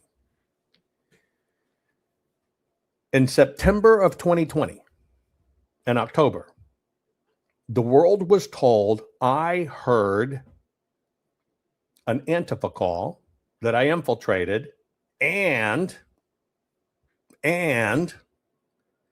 the Dominion executive responsible for security says, don't worry, we've made sure that Trump's not going to fucking win. Then that person did a media tour, right? Then all of the news networks, courtesy of Mike Lindell, they changed the votes on the air. They changed the votes. It was Dominion. So let me ask you a question. Where did we get that Dominion was the perpetrator? Where did we get, any of us in the world, where did we get that Dominion was the perpetrator?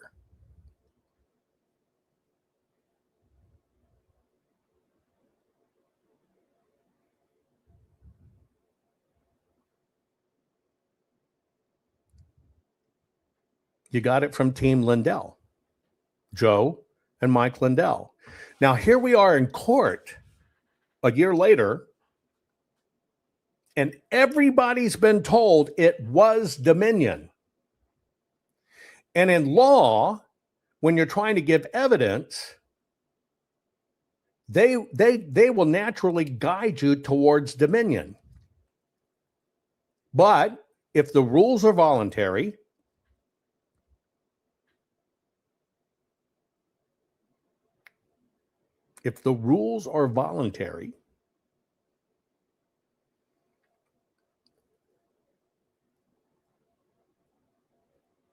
and all you have to say it is Dominion is somebody claiming they infiltrated an Antifa call with no proof of it.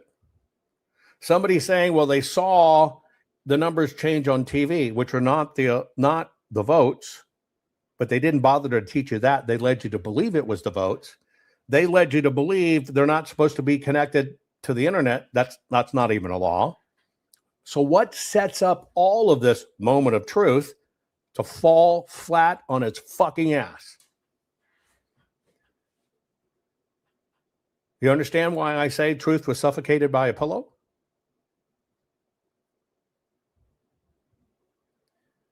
Because what the system gave us, as I always tell you, is they gave us the bad guy. And everybody focused on the bad guy with no evidence, out of ignorance. You got indignant. You can't be turned back. No way. and you got trapped. You got trapped.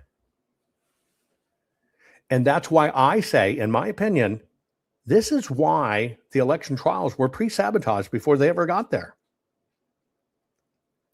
Because it would never stand up in a court. You also mentioned Dominion remotely connecting to election systems, but you don't have any evidence that occurred in Georgia, correct? You got to ask yourself, why does this attorney, which is the opposing counsel, goes between systems and then goes between Dominion machines? And it's because he knows what's up. There was one county. I've seen a lot of Dominion emails. I've had to translate Dominion emails from Serbian to English to verify the technical question. Okay. He just said it. I had to translate emails from Serbian or whatever to have to translate. Now, let me ask you a question. He was asked, have you seen this happen? But he goes back to talking about emails. Is there any rules that govern where any company in the software area gets their programming people or their tech support? Are there any rules that prohibit that?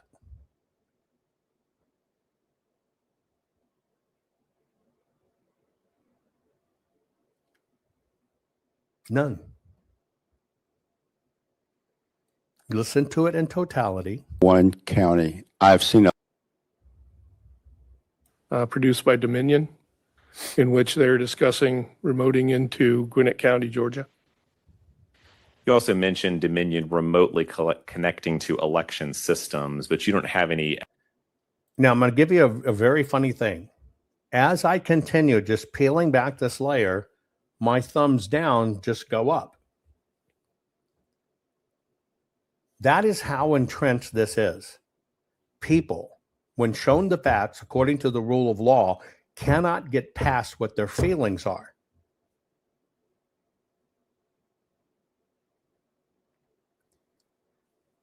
As long as the system can keep you in chaos, you operate in feelings.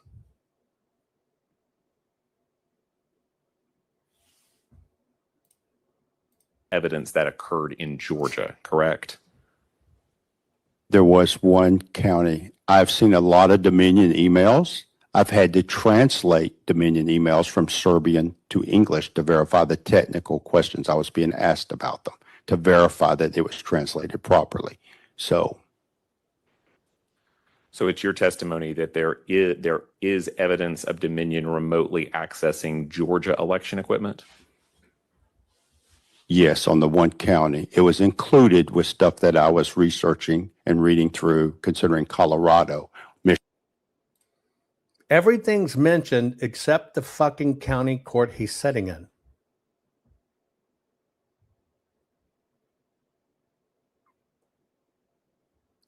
Could you understand why a court might say, damn it, we're in this county, but you keep on talking about all these other places? We're in this county. Talk about what you learned about this county.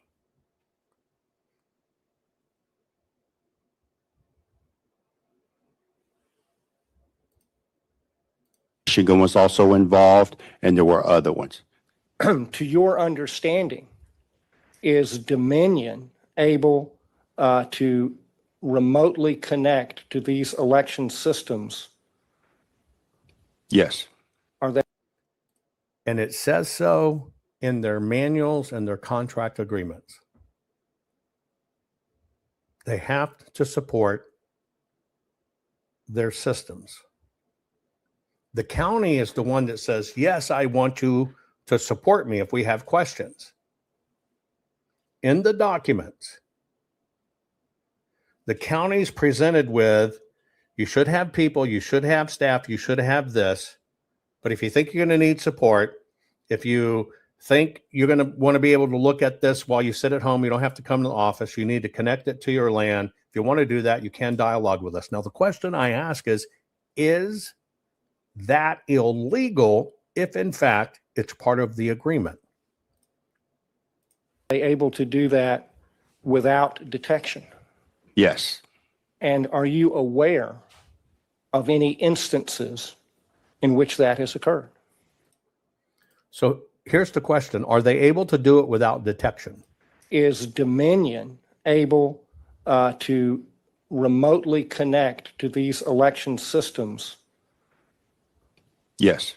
Are they able to do that without detection? Yes. I just have an obvious question here.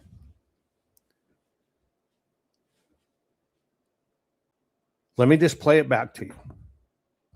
Is Dominion able to remotely enter the software of the election systems? Yes. Are they able to do it undetected? Yes. How do you know?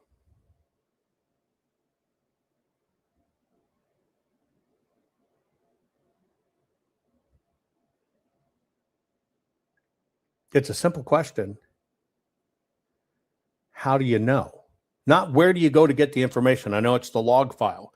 I asked the expert witness, how do you know if it's fucking unfucking detectable? How'd you detect it? That's why I always tell you all of this spins on words. All of it spins on words. You can't make one empirical statement that they're able to remotely come in, because that means you can confirm they can remotely come in. You have seen they remotely come in. And then in the same breath say, well, it's undetectable. Which is true? Which is true? What can be said is, yes, they can remote in. And then he could say, and anybody with remote access is detectable if we have the Splunk logs, if we have the routers. But if you don't get the routers and you don't get the Splunk logs and you don't get cooperation, that lack of cooperation makes it virtually undetectable. And I use the word virtually. Do you see the difference wording makes in a court of law? If it's undetectable and it's made to be undetectable, how the fuck did you detect it? Because those two statements together do not stand side by side. So which one did you lie about? Did you lie about they can remote in? No, because they got in. Okay, you know they got in. Yes, I did. How'd you detect it if you said it was undetectable?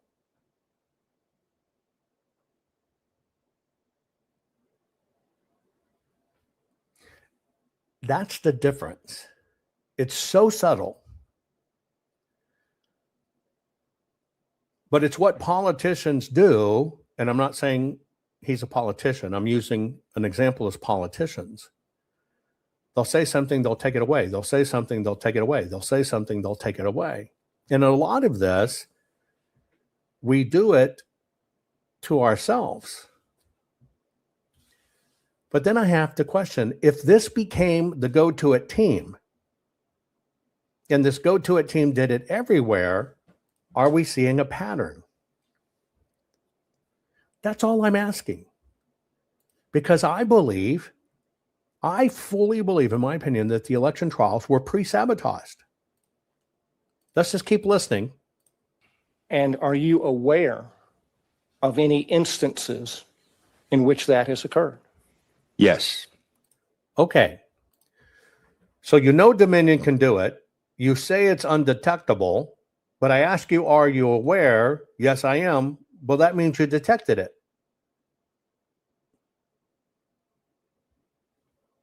You said it's undetectable. You said they can do it. Then you said it's undetectable, and I'm relying on you as an expert. And then I'm saying, did you see it? Yes. Well, you just said it was undetectable. Which is it? Can you identify those instances? One would be the Denver, Colorado server.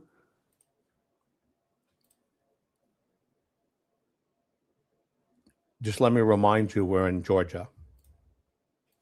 Was granted, or requested to grant Belgrade, only Belgrade. I did search. There is a Belgrade, Montana. Again, why would Montana need to connect into a Colorado file transfer server as part of the election system? And there are other components and things that were done in the background concerning the database and the configure of the. So we now jumped from Georgia, where you got to prove a case, to Colorado, where all this started.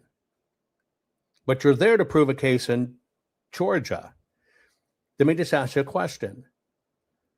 Are you beginning to understand why evidence is not allowed in the court trying it exactly there for the court? Well, doesn't each state have its own elections? Just a question.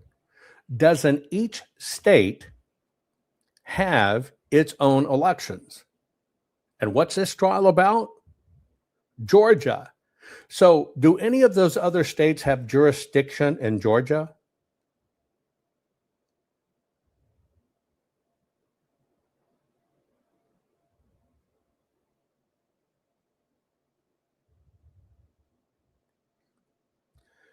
And people just said, I'm old enough to remember where we were told machines don't have internet access. Okay, common sense. Who told you that?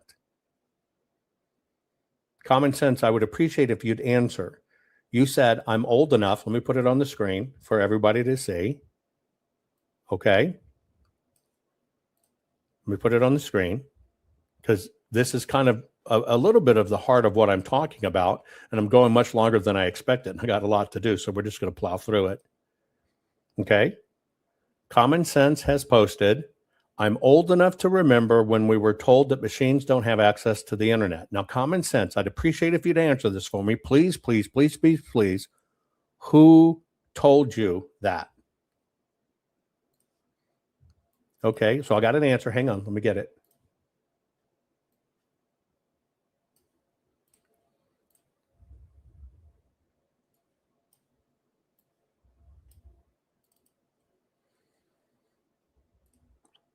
He says, the press and Common Sense. I'm assuming it's a he. So let me ask you a question. What press and what Democrats?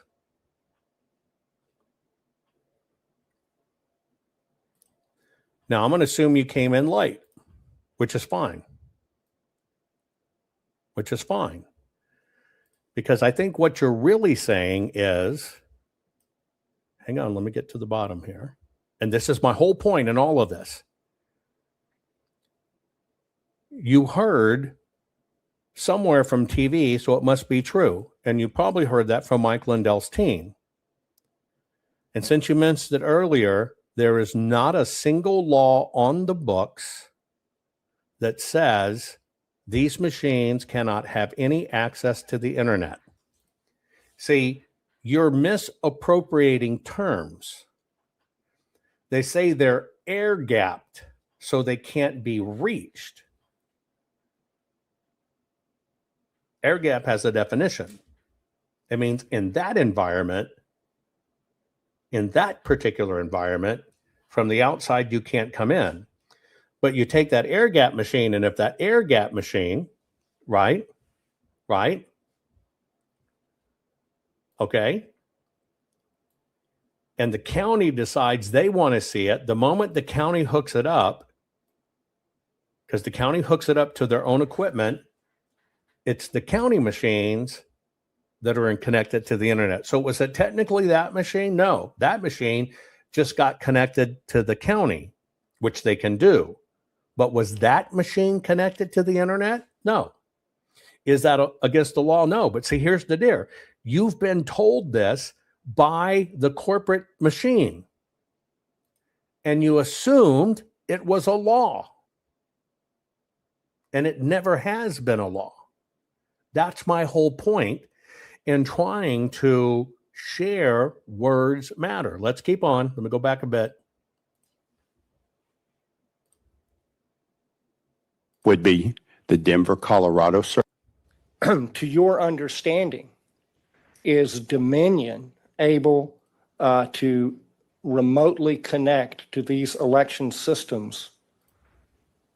Yes.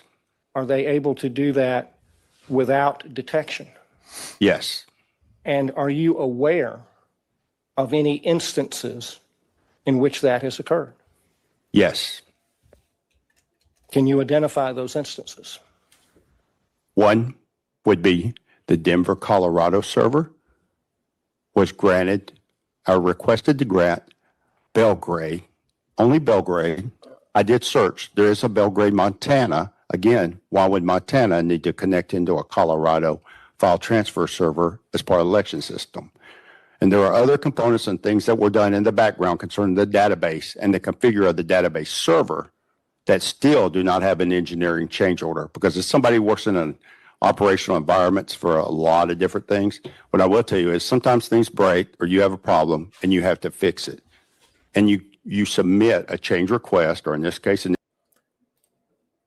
you should submit a change request. If it's election night and it's hectic and you don't get around to the change request, is it a crime or a boo-boo? If you don't fill out the request, is it a crime or you just forgot about it?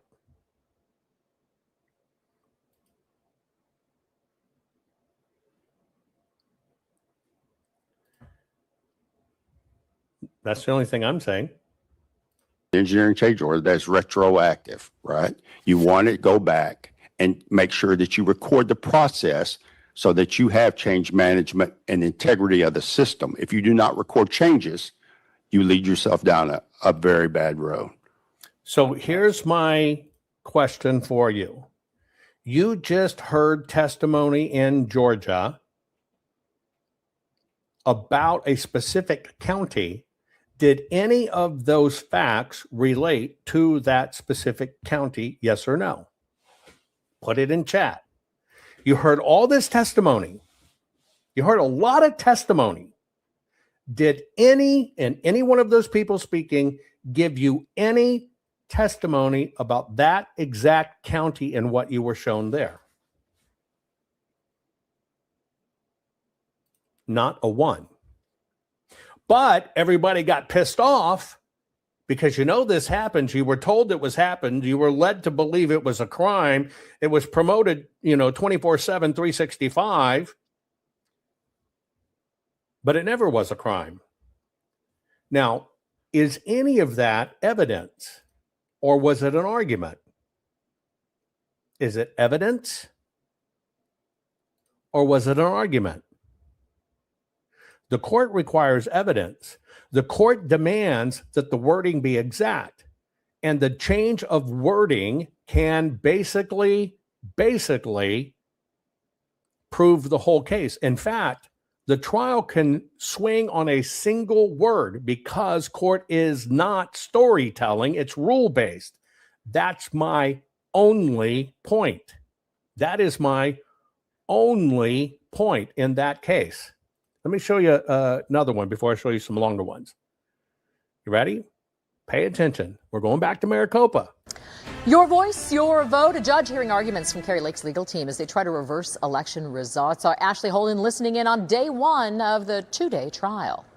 This is Kari Lake versus Katie Hobbs et al. Kari Lake's legal team seeks to prove there were violations of ballot chain custody and printer interference in Maricopa County. There are early ballots that are dropped off on election day. We maintain chain of custody for those ballots. The day started with county elections officials, the first witness, County Recorder Stephen Richer, joining remotely from his vacation. Anybody know when those ballots leave the polling centers, the voting centers, how many are in the bins?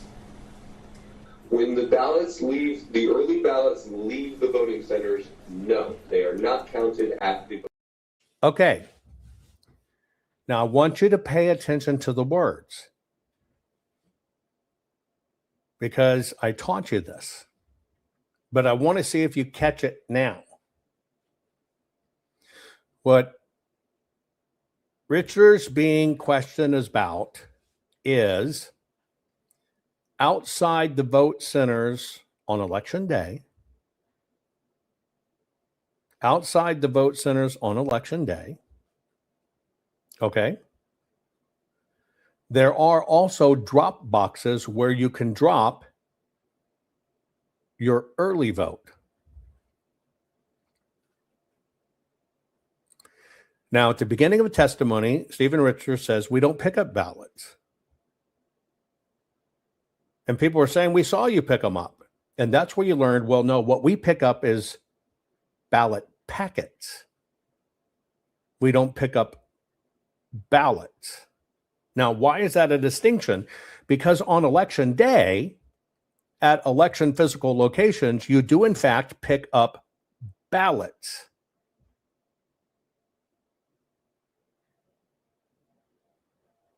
Because you walked in, you were handed a ballot, not a ballot packet. You can't vote your ballot packet inside the doors. You were handed a ballot, which basically is you attesting to, I don't want to use my ballot packet. I want to use a physical ballot. Print me a ballot. And you do. And that ballot goes in. No, that's a ballot.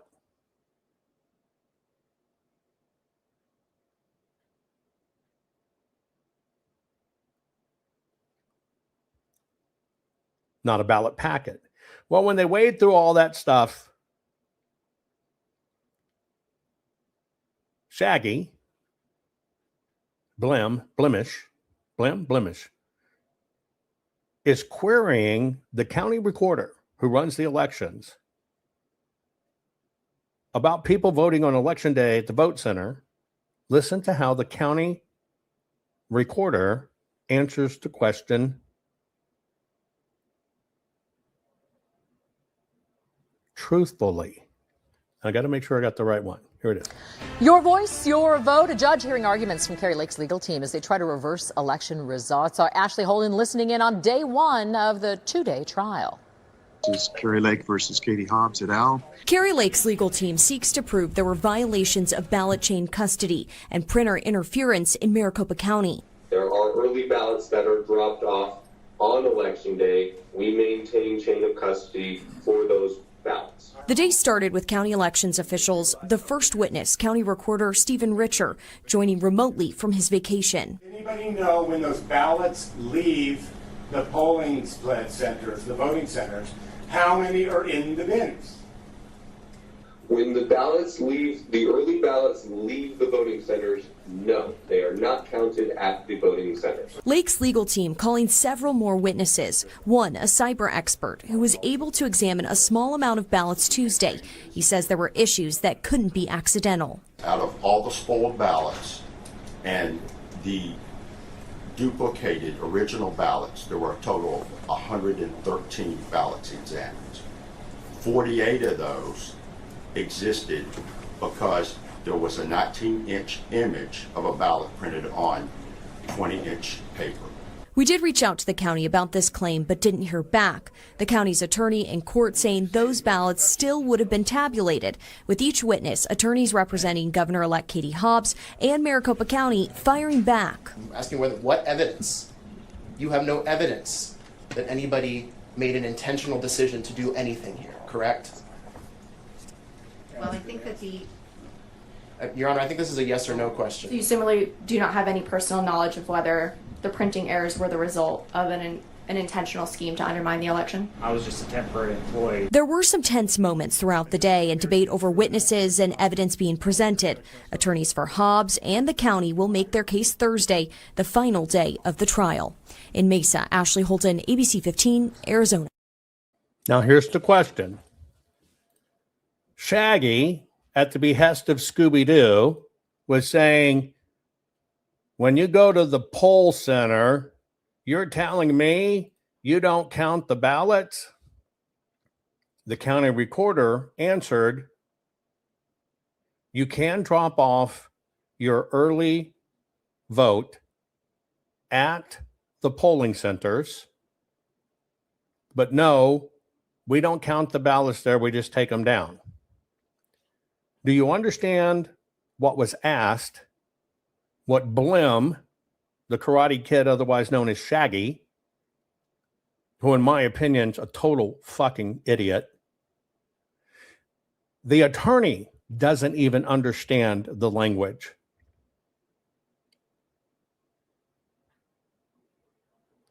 Richter spoke the truth.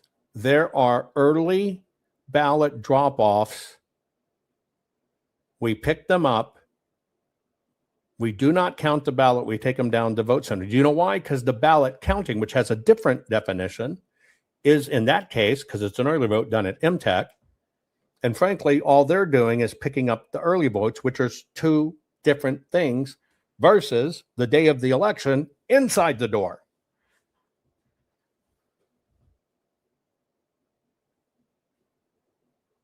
The question is, do you understand why words matter? And in all of these cases, even Clay sitting there, you can't make the printer change from 20-inch format to a 19-inch format. It doesn't happen accidentally. It took someone to do it. So the attorneys said, can you prove that somebody did this with an intent to change the outcome of the election?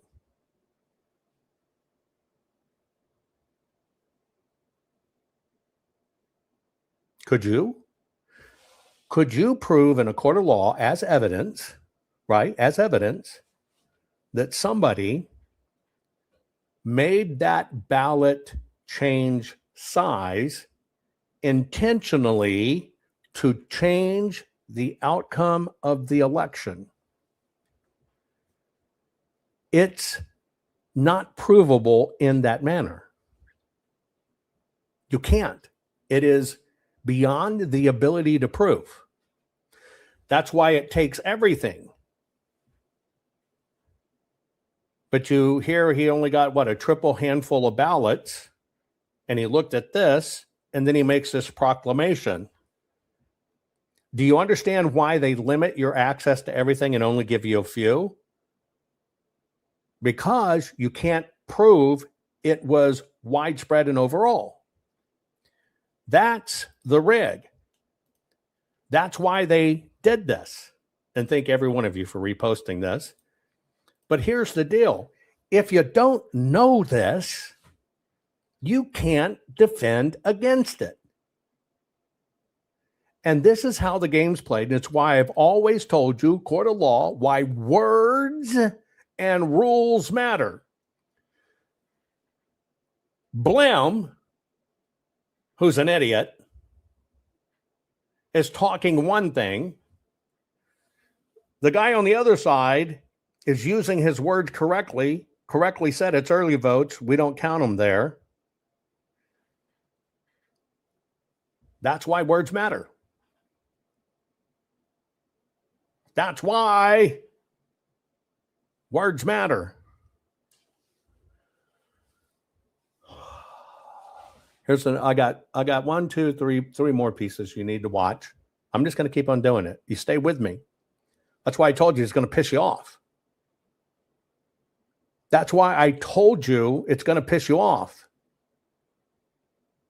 That's why I told you so much of this to me looks coordinated and obvious, and that's why I'm showing you different states.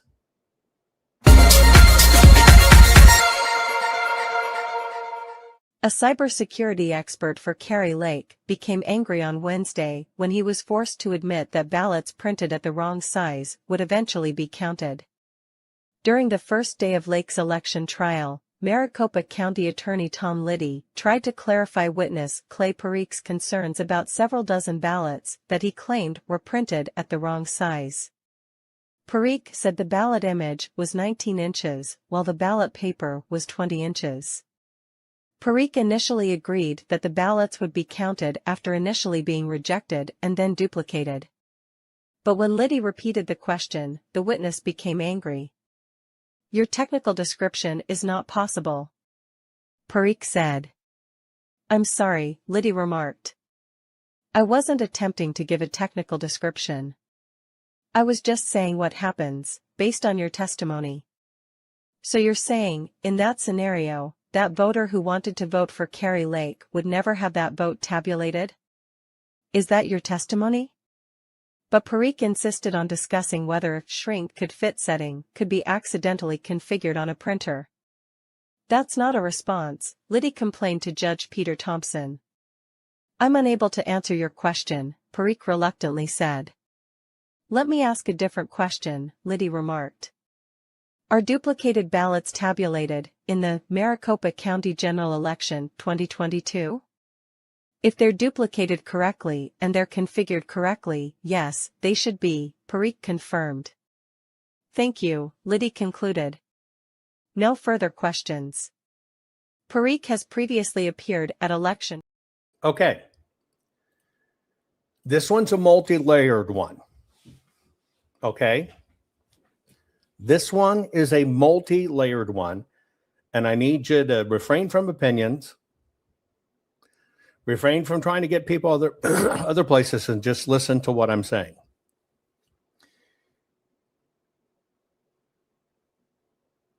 Overall, the big question, we're just going to call it 40,000 ballots.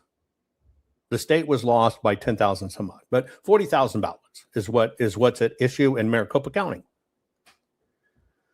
So it's yes or no. Answer the question honestly. Please put it in chat. If supposedly they certified an election that was won by 40,000 votes, and we're going to let you look at 130 ballots. If the election was won in the county by 40,000 votes, but we're going to let you look at 130 votes, can you prove that it was done enough times to materially change the outcome of the election? Yes or no? Can you prove that it was done enough to materially change the outcome of the election? Yes or no? No, you cannot. Now, why can't you? Because the threshold by law is in excess of 40,000. You were only given, we'll call it 130,000. Now, if you listened even closer, the ballots he was allowed to look at were only the duplicated and the spoiled ballots. Spoiled means my dog pissed on it. You had to give me a new one. My cat chewed it up. I need a new one. Now, if you only look at spoileds and you only look at duplicated, which is far below the number of the win of the election, can you ever find enough to prove it will materially change the outcome of the election? Yes or no? If you're only looking at spoileds and duplicated, the two things where somebody else does it, right? Can you show enough to materially change the outcome of the election? The answer is no, not ever. Now, how does the system convince you nobody really stole the election? Because what they will let you see is obviously ballots other people touched. See, because when it was duplicated, somebody had to touch it. When it was spoiled and needed a new one, somebody had to touch and make it happen. So what they're really doing is playing a psychological game. Okay? The psychological game they're playing is, look, we even showed you all these people were involved and you still found nothing.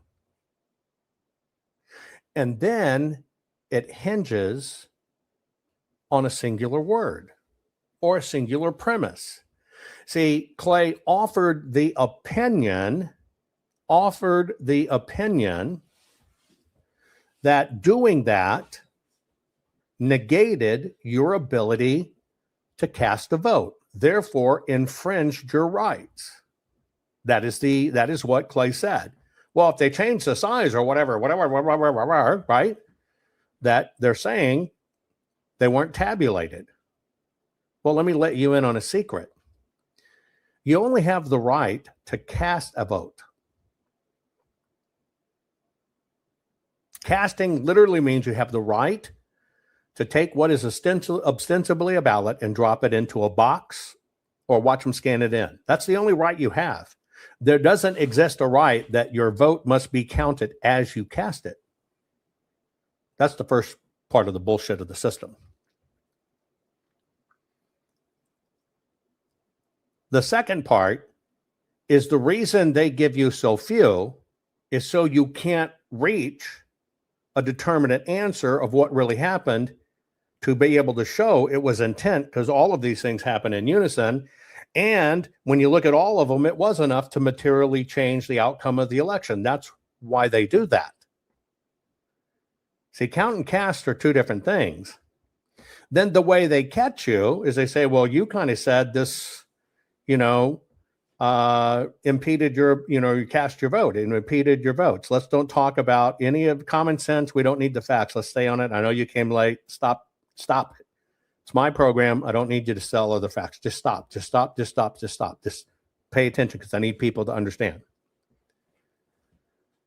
And so what happens here is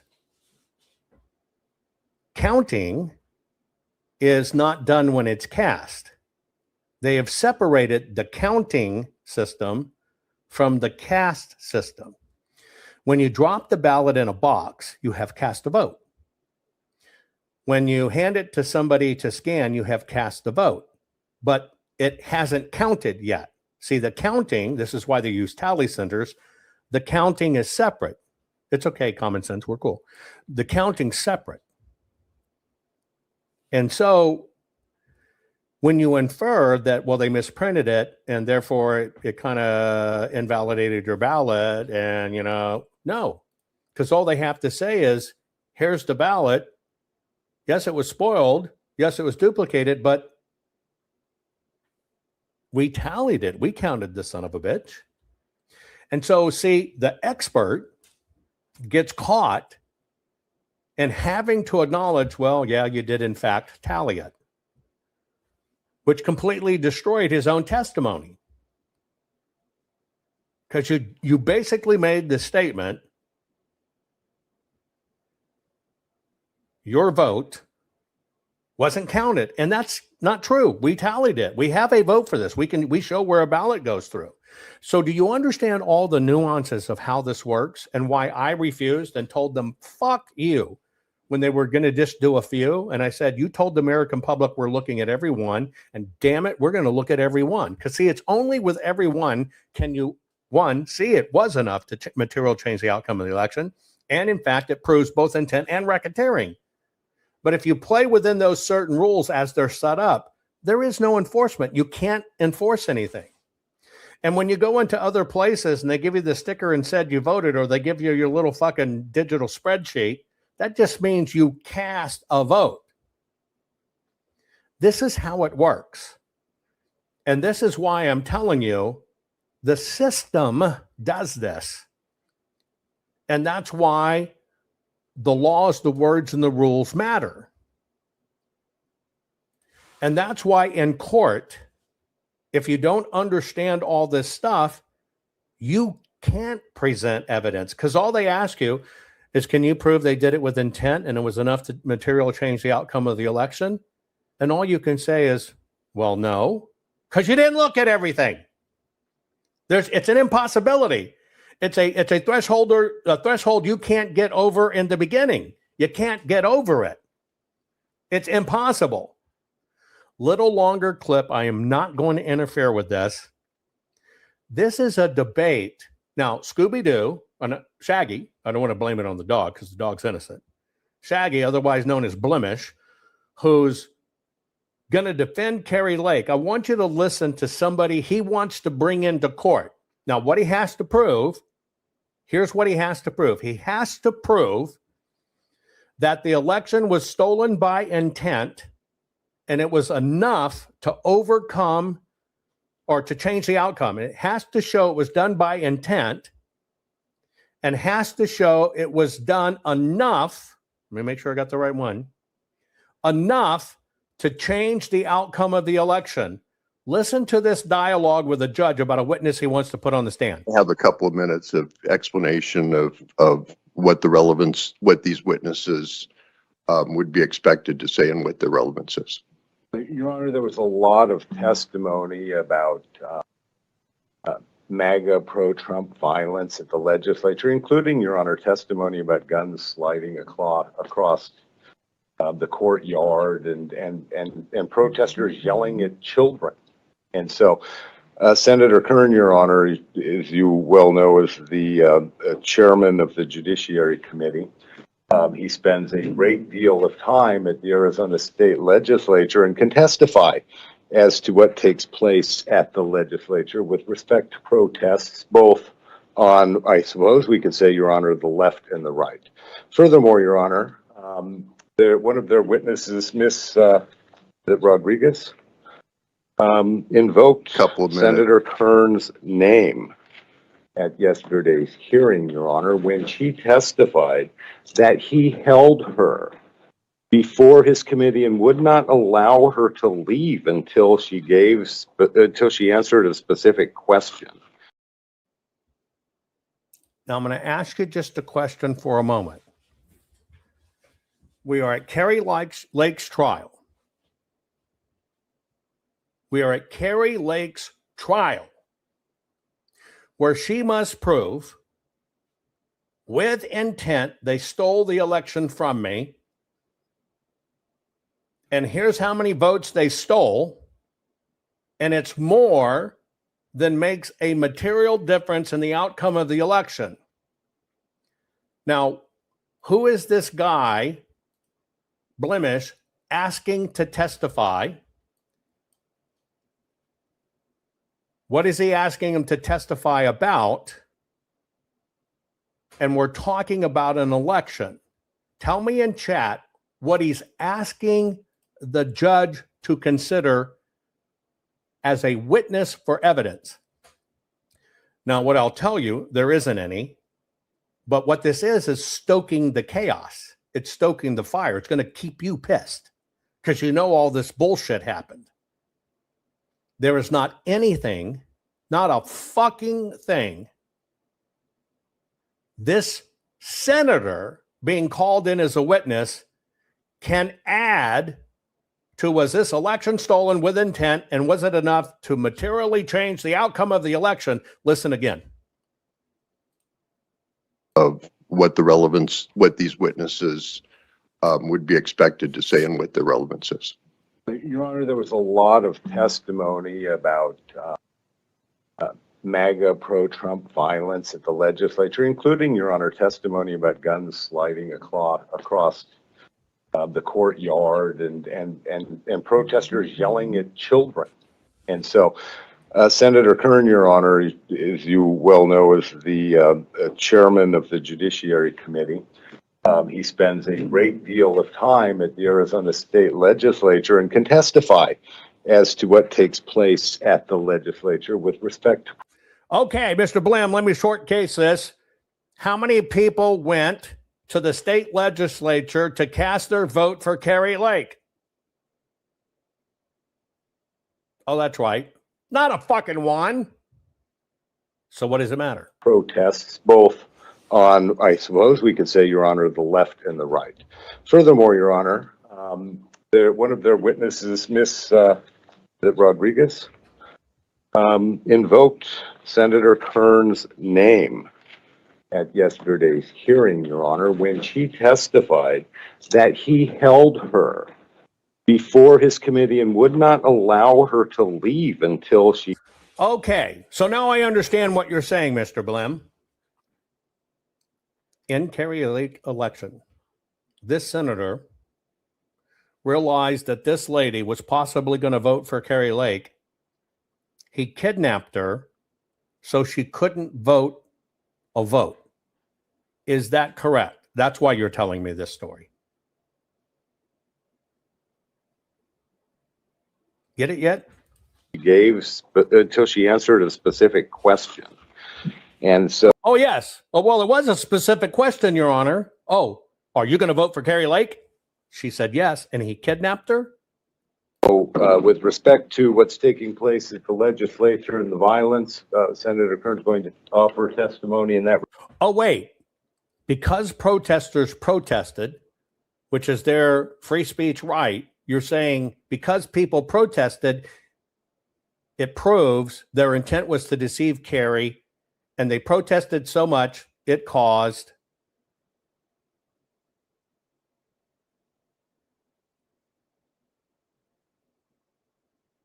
the outcome of this election. Regard, Your Honor, with respect to how he runs his committee and whether or not he holds witnesses until they answer questions, he's expected to testify about that as well, Your Honor.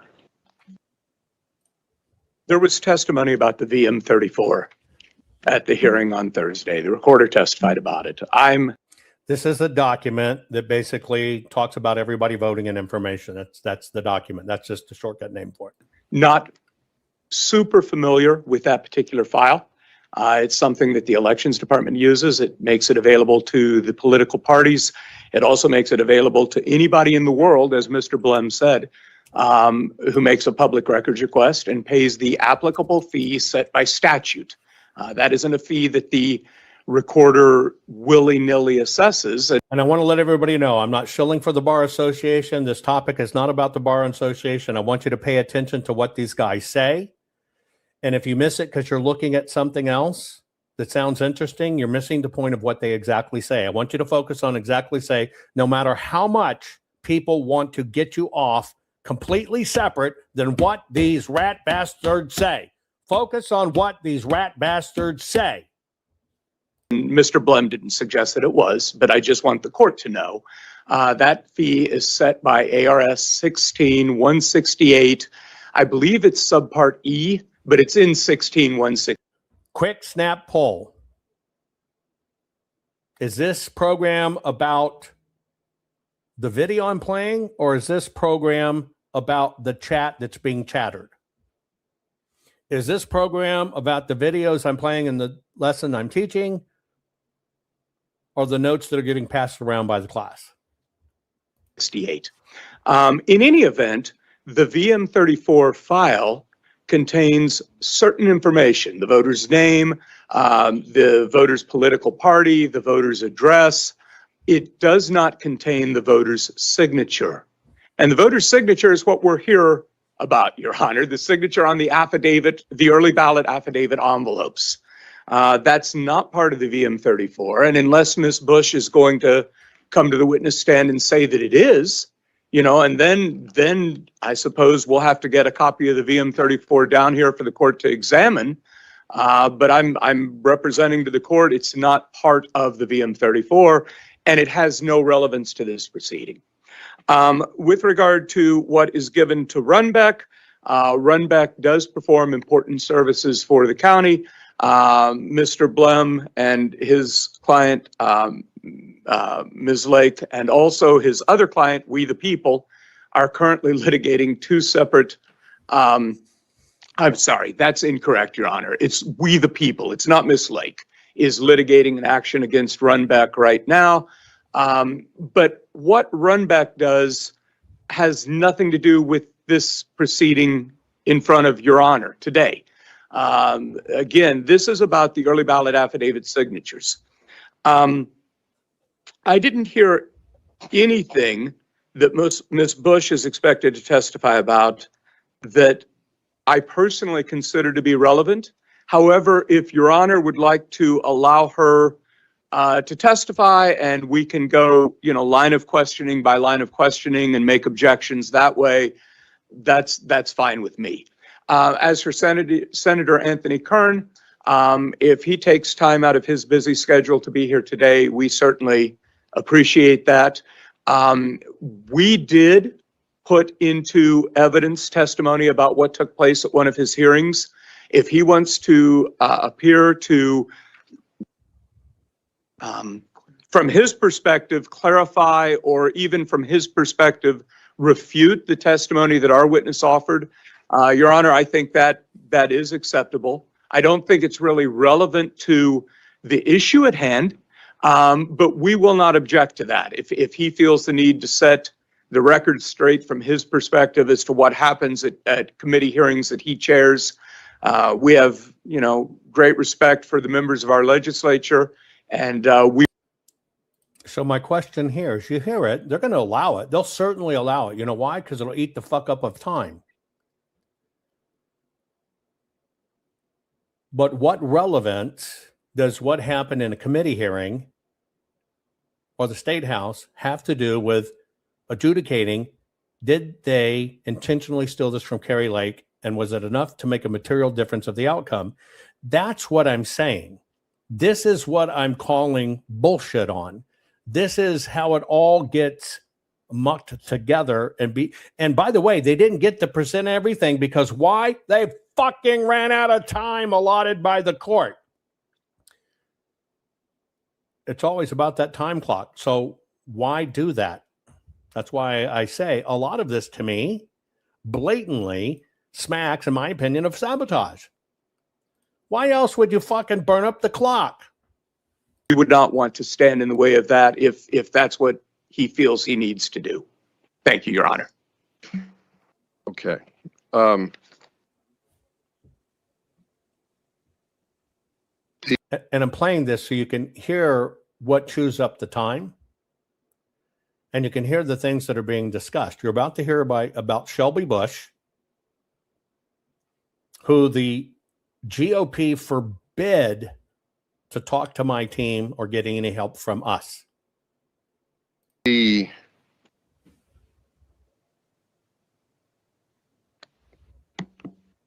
First, as to Senator Kern,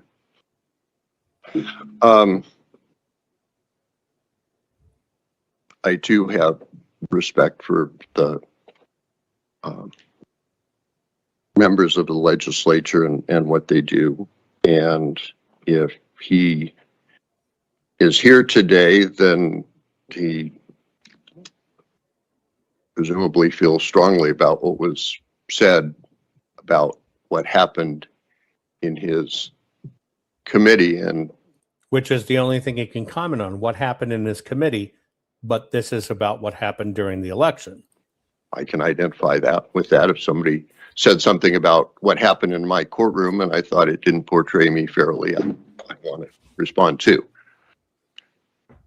But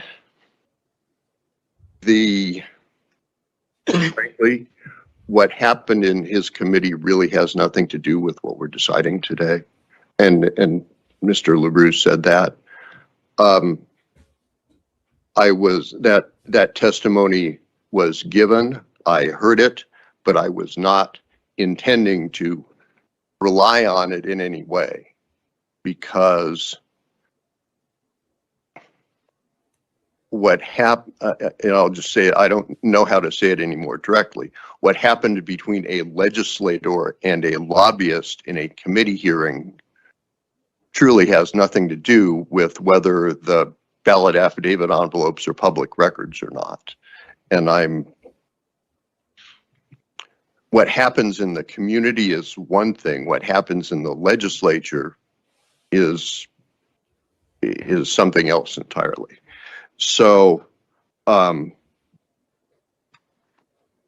so I don't think, and it's up to me at the end of the day, whether to hear testimony, particular testimony, especially at a bench trial.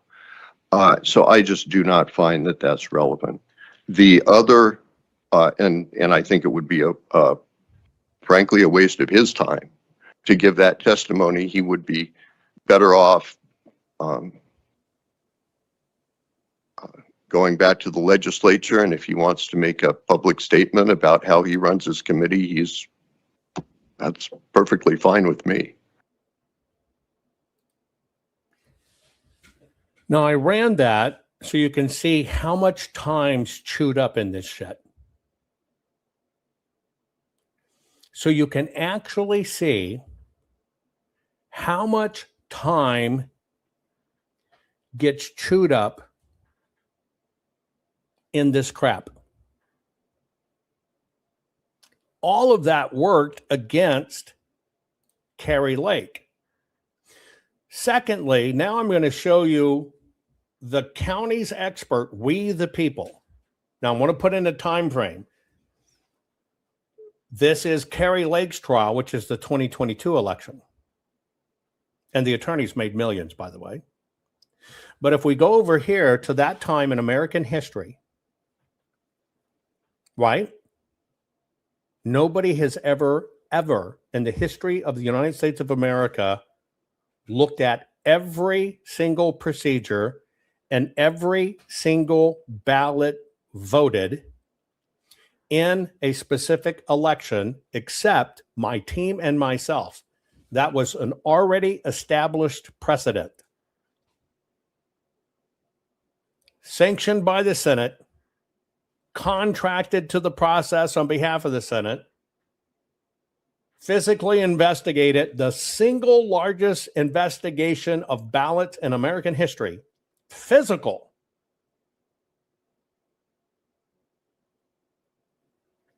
I want to remind you, in Arizona, when it came to Kari Lake, we knew we could help because of what we saw. And Shelby Bush, who refused to work with us, she was told by the GOP she could not operate with us. By the same guy, Randy Pullen, we had problems with in the 2020 election.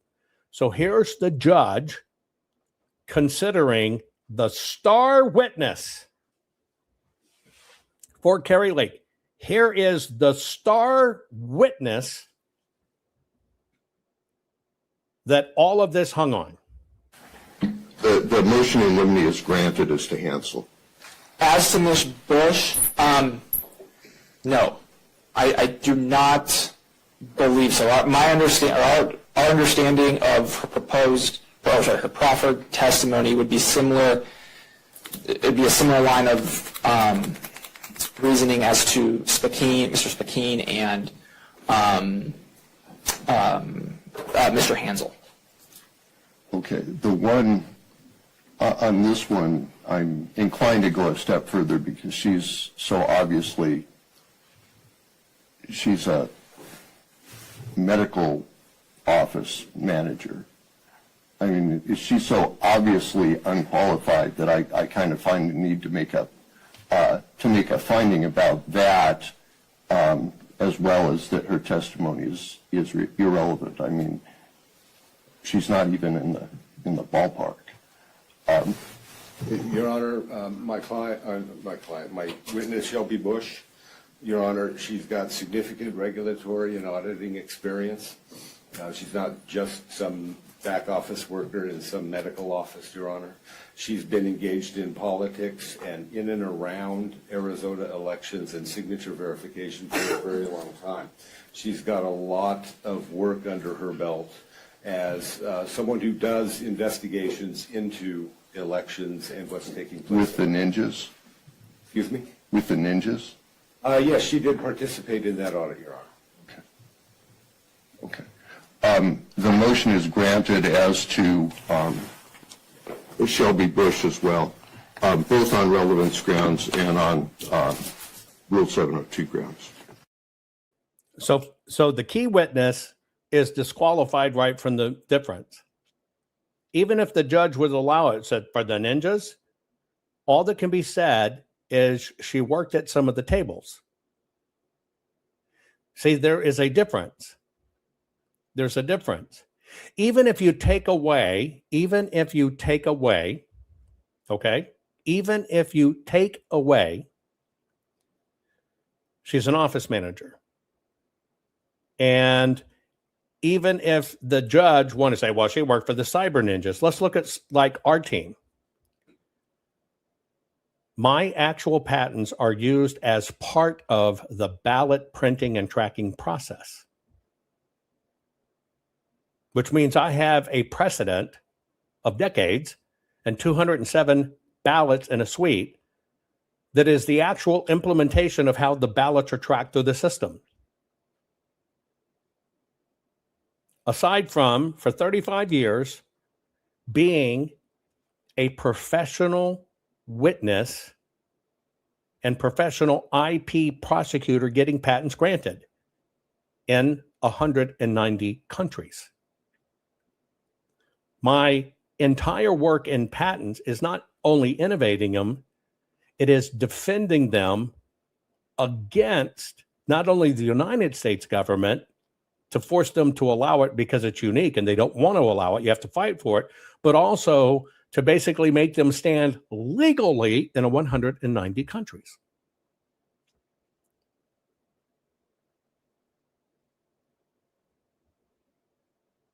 Now, just so you know, where Mr. Clay or whatever, you know, the little ballot change of size occurred in the 2020 election as well. You know that, right?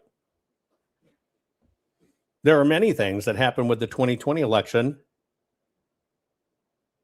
we've never talked about, because that's why we are still in audit mode. The whole system is designed from failure from the beginning. GOP and whatever steer these things. It is all a steered process. Here's my last bit. In his ruling, Maricopa County Judge Peter Thompson notes throughout the history of Arizona, the bar to overturn an election on the grounds of misconduct in this state has always been a high one. He writes the court cannot accept speculation or conjecture, and that the plaintiff, Republican Carrie Lake, failed to provide enough evidence on either count by clear and convincing evidence. What does it require? But we're going to have a senator say people were mean in the Senate. What does it require? Well, they protested outside. What does it require? In his ruling, Maricopa County Judge Peter Thompson notes throughout the history of Arizona, the bar to overturn an election on the grounds of misconduct in this state has always been a high one. He writes the court cannot accept speculation or conjecture, and that the plaintiff, Republican Carrie Lake, failed to provide enough evidence on either count by clear and convincing evidence. Marcus Dellartino, a political consultant, tells me it's not surprising. There's an exceptionally high bar for her to obtain to actually win this case, and they never got there. They never proved their case, one, with malicious intent, and two, that it certainly would have changed the results of the election. While Judge Thompson acknowledged real problems did affect the election, he wrote election workers did their best performing their jobs with integrity. Lake's team had to prove a county employee interfered with the printers in a way that caused her to lose votes and or that ballots were added to the county's total unlawfully. And frankly, what the result that they were asking for is historically never happened in the United States. A judge has never ordered a whole new election in the history of the country. In an earlier proceeding, Judge Thompson dismissed 8 other counts filed by Lake's team. In response to this ruling, Lake tweeted, "My election case provided the world with evidence that proves our elections are run outside of the law. This judge did not rule in our favor. However, for the sake of restoring faith and honesty in our elections, I will appeal his ruling." Hobbs' campaign also responding, writing, "Governor-elect Hobbs is ready to get to work improving Arizonans' everyday lives and moving our state forward." We've also heard from Maricopa County Board of Supervisors Chairman Bill Gates, who blasted Lake, saying, "A win for Arizona voters and American democracy. Plaintiff Lake's lawsuit was never about well-pled facts and evidence. Instead, it was the continuation of a made-for-TV tirade from a candidate who cannot or will not accept the fact that she lost." The judge gave both sides until Monday for Lake's attorney to appeal and for Hobbs' side to seek sanctions. Lake's appeal needs to happen before Hobbs is sworn in on January 2nd, meaning the case could go to Arizona's Supreme Court. Now, Amy, if the judge does issue sanctions in this case, what could that mean for other election disputes in the future? Yeah, and that's a good question. That political consultant tells me it could discourage more of these lawsuits from moving forward. It could mean the attorneys representing these elected or these officials could face penalties or even the possibility of being disbarred. Jason? All right. Thank you. Amy Cutler reporting live in the newsroom. And just so you know, the totality of all spoiled ballots, if they were spoiled and replaced, if every one of them were voted for Donald Trump, is not enough to materially change the outcome of the election. If every legal duplicated ballot recorded, same thing. Now, the issue here is you have to understand that millions and millions of dollars were spent on these cases.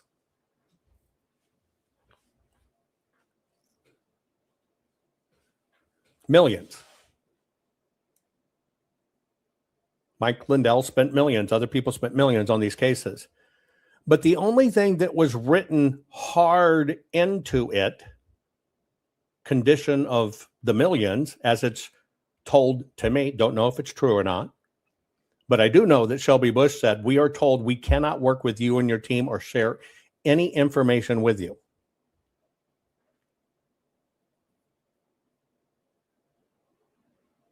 Now you have to ask yourself why. The answer to that's pretty easy, is we are the only people, team, individual, otherwise, that has personally looked at over 2 million ballots, 189 million voted ovals, that can understand every move, every process, every step, in every possible way a ballot can be come in or handled, and how they all work together in unison to change the outcome of an election, done with intent. That's the whole racket, folks. That's the whole racket. I ask this question because I sit here and I just have to understand so much of this is a shit show. And I think a lot of this was shown intentionally. And when you look at people being put up as witnesses, that, yeah, they can testify as an expert about polling, but they can't testify that Kerry's trial was taken with intent or would change the outcome of the election. And if anything you've learned, all of this hinges, as I've always told you, all of this hinges upon singular words.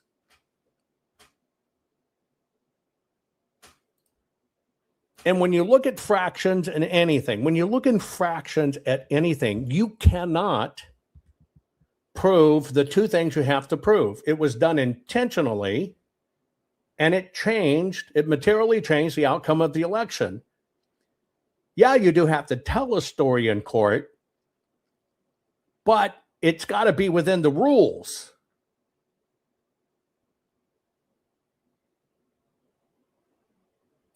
And those rules have to be met by law. And if you do it wrong, what you've told America is evidence.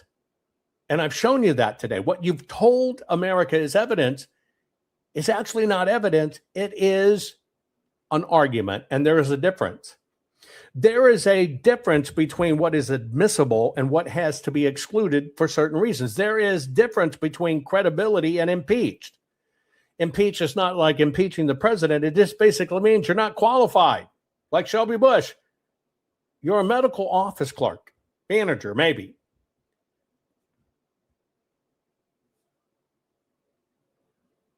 But you're going to be the star witness of how the system did this with intent, and so much that it would materially change the outcome of the election. They're going to tell you, well, they didn't let us do everything. It's because you actually focused on things legally that were designed to fail from the very beginning. So in most of these cases, I'm not putting it on the people. You're doing what you think you have to testify about. But if we do the word analysis, when you think you're testifying about Fulton fucking County, and you mentioned Colorado, Venezuela, and all this other stuff, you've instantly disqualified your testimony because you're there to do an exact purpose. And if you've never been coached on the exact purpose and the words of the rule or law of the jurisdiction you're sitting in, that's the failure of your legal team. And then you see in this that the legal team will burn all kinds of shit up. They don't care. They're getting paid by the hours. The attorneys walked away with millions.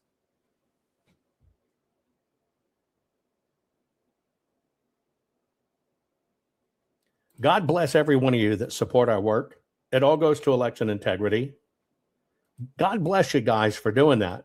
But the bottom line is we have got to start playing to win. I catch flack all the time. Somebody will, well, you just think your way's the only way, and other people have other ways too. No, I'm only talking about what the court requires. Why do you think I don't talk about the machines? Because I know at the end of the day, if I focus on the machines, 100% of the rules are voluntary. It will never stop. It will never get a conviction. It will never end what the fuck's going on. So I focus on what it takes to get these things fixed. You got all this pushback that Jovan's going to blow up the Arizona audit. You know this story.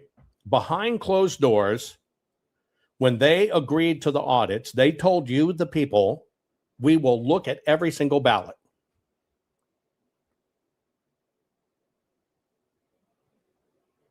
They agreed. You demanded it, and they agreed. I was the only person in the audit chosen to do it on behalf of the American people. Everybody else was hand-selected.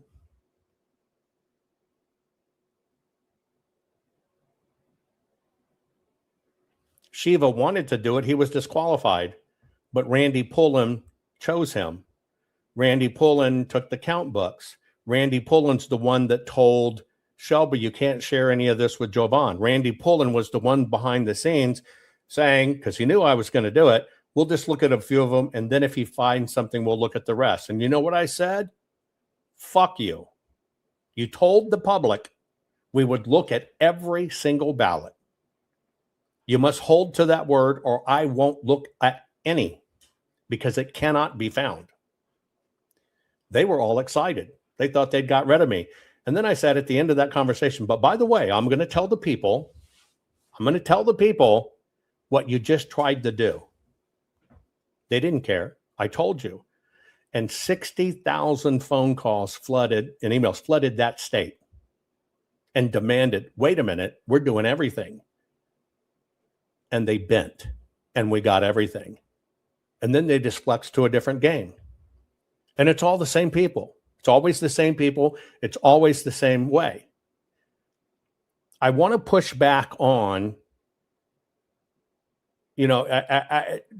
courts are very hard to trust. And I know we have a lot of reasons to lose faith in our courts. But damn it, we fucked this up ourselves. We trust who talks the loudest, not who presents the facts. We talk who has the most wonderful, wild story because it was actually people in Ethiopia that were Muslims. And you can buy your head that there's some, buy around your head there's some fucking Dr. Evil that did it. What you can't get your head around is if you got to look at every damn thing in unison, every single piece there is, and then you finally see it and you realize your own fucking government did it to you. And that's just hard to swallow. But yet you fund all of this stuff. You funded all those defenses. You watch that attorney not even understanding what he's talking about, who made sure they could never use my evidence because he started bad-mouthing me early on. And so he created the loophole knowing he was going to be the only one to get the case. He knew it in advance because then they can't use my stuff on the court, even if it was forced to, because they would just say, well, Mr. Blum, you said this guy's a shit con. Why do you have him here as a witness? They planned it all. They did it in advance. In my book, all I'm stating is words matter, rules matter. But I think a lot of this was pre-decided. And in my opinion, this shit was sabotaged long before it ever got to court. And the shame of the fucking matter is you paid for it. And the con's still going on. Our work is not based on opinion. You don't see us running around speaking everywhere. Oh, this happened here, and this happened here, and this happened here, and this happened here, and here's what I think, and this happened here, and answer the call. We don't do that. Here is what the state and county certified. Here is what they said. And based upon what they said, here is what the physical evidence shows. There's no opinion in it at all. Zero. I'm not even rendering an opinion. I'm rendering absolute audited facts. Just here's what it says. We can't change it either way. It's just what it says. At some point, we have to embrace this. At some point, we have to realize that we've been led down a path. And at some point, we got to realize the power we fucking have. And you already know it because you even got it done in the first place by making it happen. And I frankly, I'm insulted for everybody that gave their work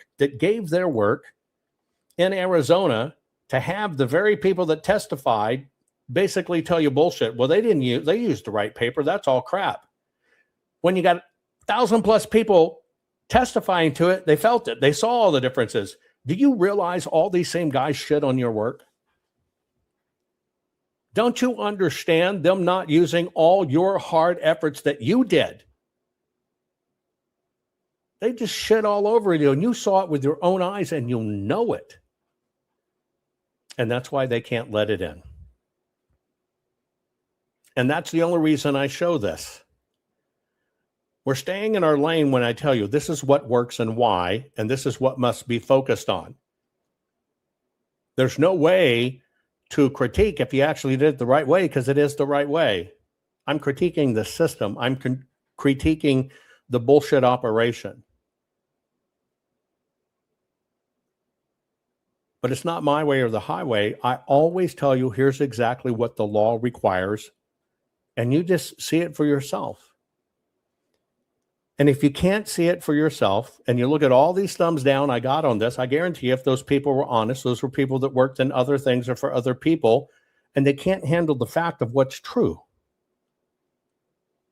And that's the truism, is the truth is the only thing that will set us free, not opinion, not conjecture, not even polls. It only comes down to provable fact. Please share this program and support our work. We desperately need you. Our courts are based on clear and convincing evidence. Want convictions? Want justice? For what happened in the 2020 election? Then we need your help. Not fixing 2020 will damn our nation forever. The decision you make in the next few moments could decide whether we ever get our elections fixed or not. Here's why. Trump campaign and allies filed 64 different lawsuits. They all went down in flames. 100% of these cases were presented on "It's the machines," or "The machines changed the votes," or "The voting company executive said he would make sure Donald J. Trump would not win." They all went down in flames. Why? You can't bring theories to court as evidence.